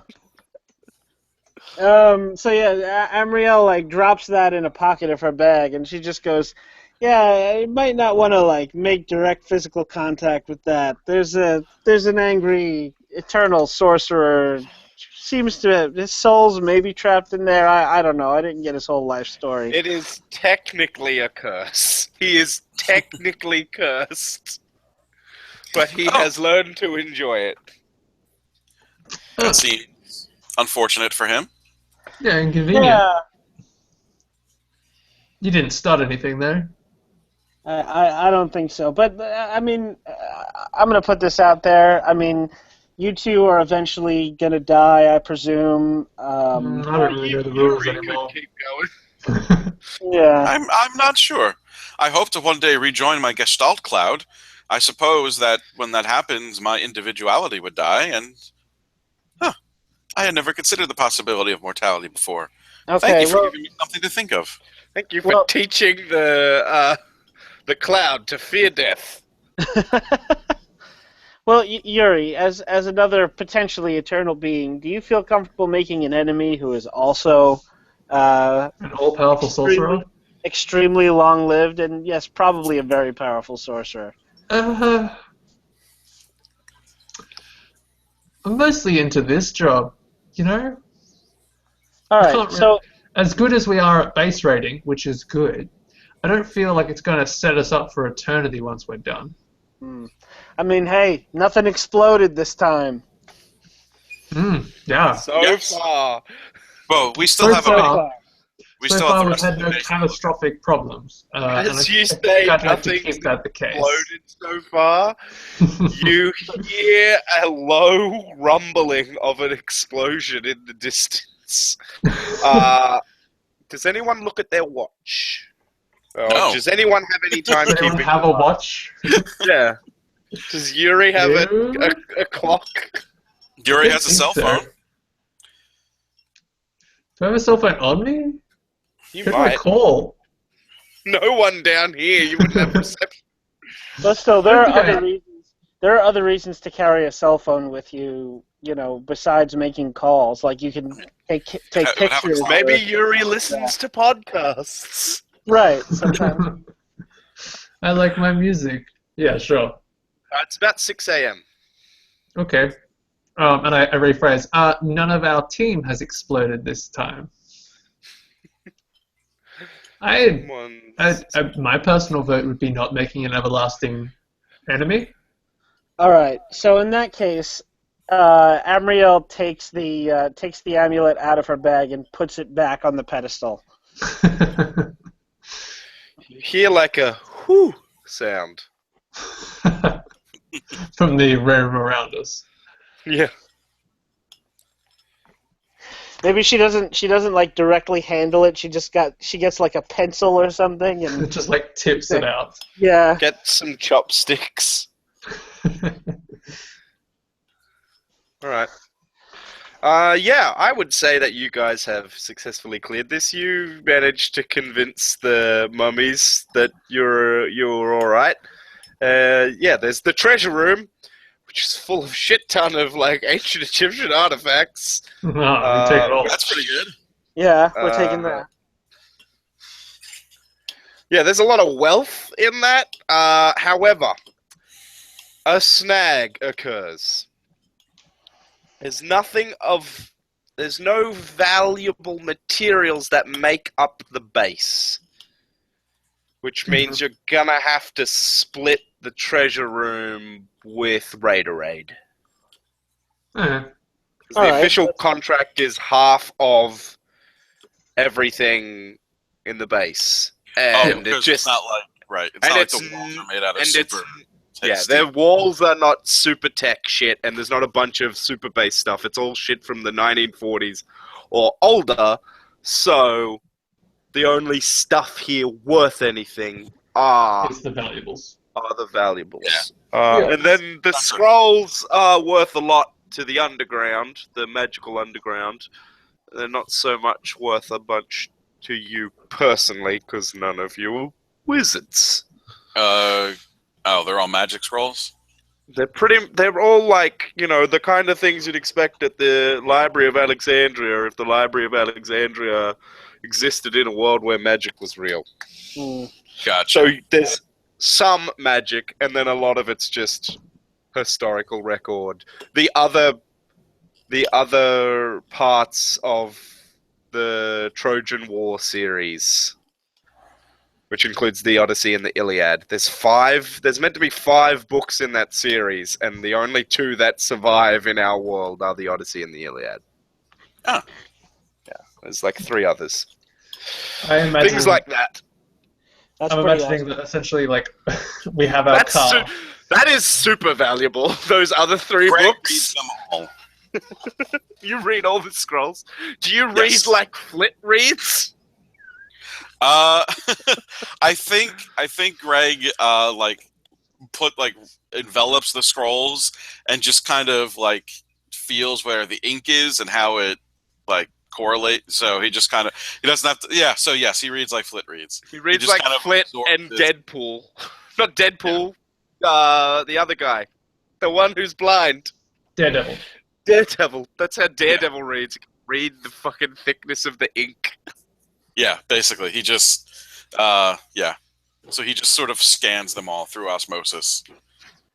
Great. You guys have got a lot of haul worth of Yeah, shit. see, I'm imagining it's like it's like a shot of us like all pulling back into home base with our car, and our car is just like has a bunch of like gold Egyptian thrones and stuff like strapped to the roof. Well, yeah, so that explosion was the true survivors who were searching around, what is the name of that place? Searching around Dusuk. They finally thought they found what they were looking for, and they blew a hole into it. And then they dropped into the base, and then you guys, we cleared it! It's like, damn it! Oh, so we did clear it. Okay, cool. And and TKS is like trying to decide if they're gonna, blow a hole through this sealed wall to come up underneath you, or drill, or what. And they hear an explosion. It's like, well, shit. And they turn the camera and say, "Are we done? Can we stop?" We've got scrolls. I don't think we really have enough time to do the base generation for next week, so we'll probably just do that on chat. Yep. All right, sounds good. Sounds good. Yeah, because that I should determine your haul though. Where is loot rules? There we go. Loot rules. Bulk. Sorry. Loot points. Every 10 points of loot is worth 1 skill point. Bulk. The rules are streamlined. Blah blah blah blah blah. That's how much you can carry. I don't know how much loot is reasonable. Maybe you can figure that out 7 between. billion. Yeah. The usual amount. Yeah, the usual amount. 726. How many skill points do you start? Did you guys start with again? 25, yeah. I'll say that you get 50 bulk each, so that should give you 5 skill points. Okay. And how do we spend those? Spending skill points gained from loot. Character goals. A character can spend skill points gained from loot at a 1-to-1 ratio to fulfill goals. Resources. The character can improve in their resources skill with the wealth trapping. It's on page 194 as well. Power interactions. Basically, you can add new trappings to strange skills and stuff. Okay. Cool. Interesting. So you have 5 skills worth of stuff, because I don't think that there's anything in the base that you guys want to keep. No. Not especially. Probably not. You guys didn't really generate a base that would have stuff that was useful for you Yeah. this time. Although I still would like to convince the mummies to work for me. It's not going to happen. They cannot leave the fucking building. They are cast to service. They also have a sweet, cushy curse like Setmon-Thoth. Yeah, that's true. Setmon-Thoth, who tried to conquer Egypt, and then they were like, "You will never harm another person born of the Egyptian kingdom." Sweet. And you will live forever. That's fantastic. I hate you. That's terrible. And then he wakes up 100 years later. He's like, well, actually, Come to think of it. That just means I can invade everywhere else, and as long as I don't use an army made up of actual Egyptians, I've just got to use foreign mercenaries. Oh, that's why he was using the British and the Germans. I can march them off to war as much as I like. Yeah, so he can't possess somebody that was born in Egypt. Even if they are not necessarily an Egyptian citizen, if they were born on Egyptian soil, they count as a citizen of the Egyptian kingdom. Does it count as Egypt of the empire when the curse was cast? Pretty much. Okay. Pretty much. So it's a bit larger in places than it was. That still leaves him quite a few billion people. Yeah, definitely. Yeah, indeed. There's plenty he can conquer. It's just he's got to wait for some asshole treasure hunter in the past to come in. Which is that's why... Yeah, that's pretty much why, the person that Setmon-Thoth during, the 30s or whatever was like this treasure hunter to the stars. Right. Because, he'd heard of the Setmon-Thoth legend. Yeah, I'm a wizard. I'm going to call myself Setmon-Thoth. And then he found Setmon-Thoth. And Setmon-Thoth was like, well, this is poetic, isn't it? You're a foreigner. Give me your body and your soul. Amriel, you should have made a deal with him. You could find him a new host, and in exchange, he'll give us something. Yeah, you could have done that. I asked him if if he wanted me to sell him, and he said right, no. But you could have found a worthy host for him and given them the amulet, and then in exchange, he would have owed us a magic superhero favor. That's true. I don't know how useful. I mean, you could still kind of set that up. Just saying. You could do that between runs, effectively. All right. Anyway. Find you Setmon-Thoth. Do you guys want to set a location for the next one now? Can you guys think of... Delta. Um, I'm going to go back to the random location generator. yeah, so am I. I'm looking at it. I'm kind of feeling like a Ukrainian steppe. Somewhere big and flat. Yes. Ocean. Oh wait, we got somewhere in North America. I just got off the coast of Australia. Oh, East Java. East. Well, I Java. got Montana, USA. Montana. Oh man, this Lewis game and takes Clark on, National Forest. the Raider Raid Iran. competition takes on completely different different shape when you have to operate on American soil because it's all airdropping and shit. Right near Diamond Middle City. of the Pacific Ocean. Do we want to do that? No, Middle of the Atlantic Ocean. no, it's too cold. Caribbean. Too warm. Too warm. All right. What have I got? Right off Somewhere the in coast of Russia. the tiny island of Georgetown. Nah, Which is too apparently- Georgian. Like Yeah. halfway between Africa and South America. So isn't base raiding illegal in the United States? It is. Which is why Raider Raid can't get a contract to if they go to when they went to Egypt, they found the base and then it said, "Hey, can we have exclusive rights?" and paid the Egyptian government. And the Egyptian government was like, "Yes, you may have exclusive rights to that base." I just got one in Lake Random Michigan. bit of Russia. Random bit of Russia works. Lake Michigan. Real big river. Indian Ocean. Australia again. He really likes Australia. Australia again. Saharan Africa. We just did Nile, though. Yeah. Ooh, What if we went for southern something? tip of South America, right on the Andes Mountains.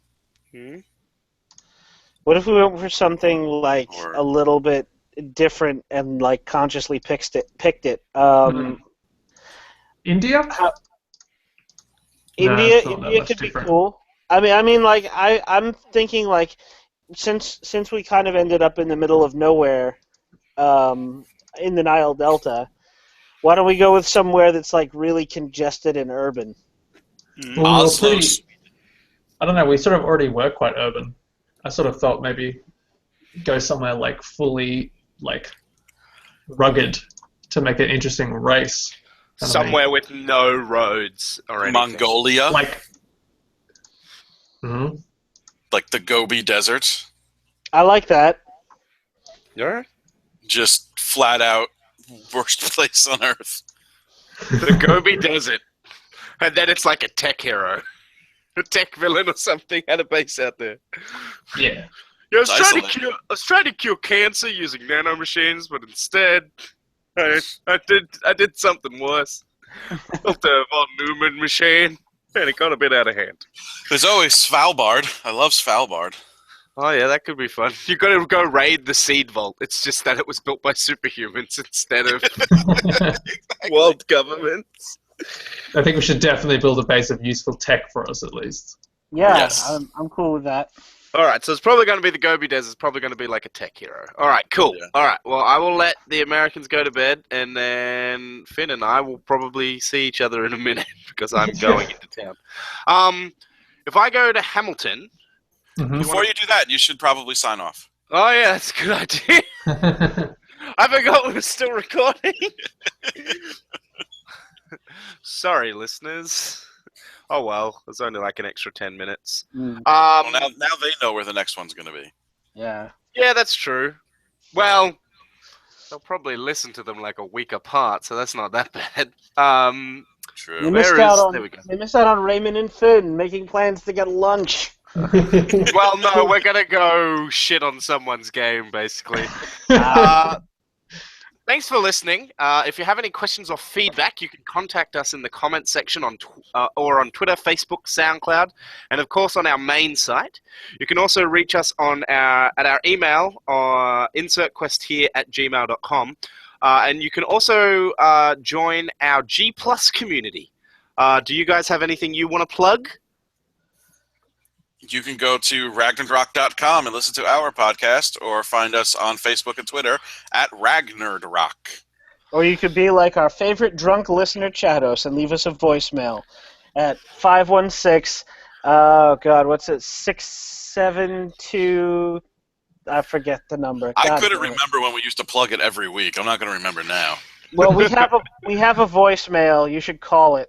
Find It's out on our what it is on our website. You can find it on their website. All right, well, farewell from the past. I've misplaced my cursor. And I'm also Raymond.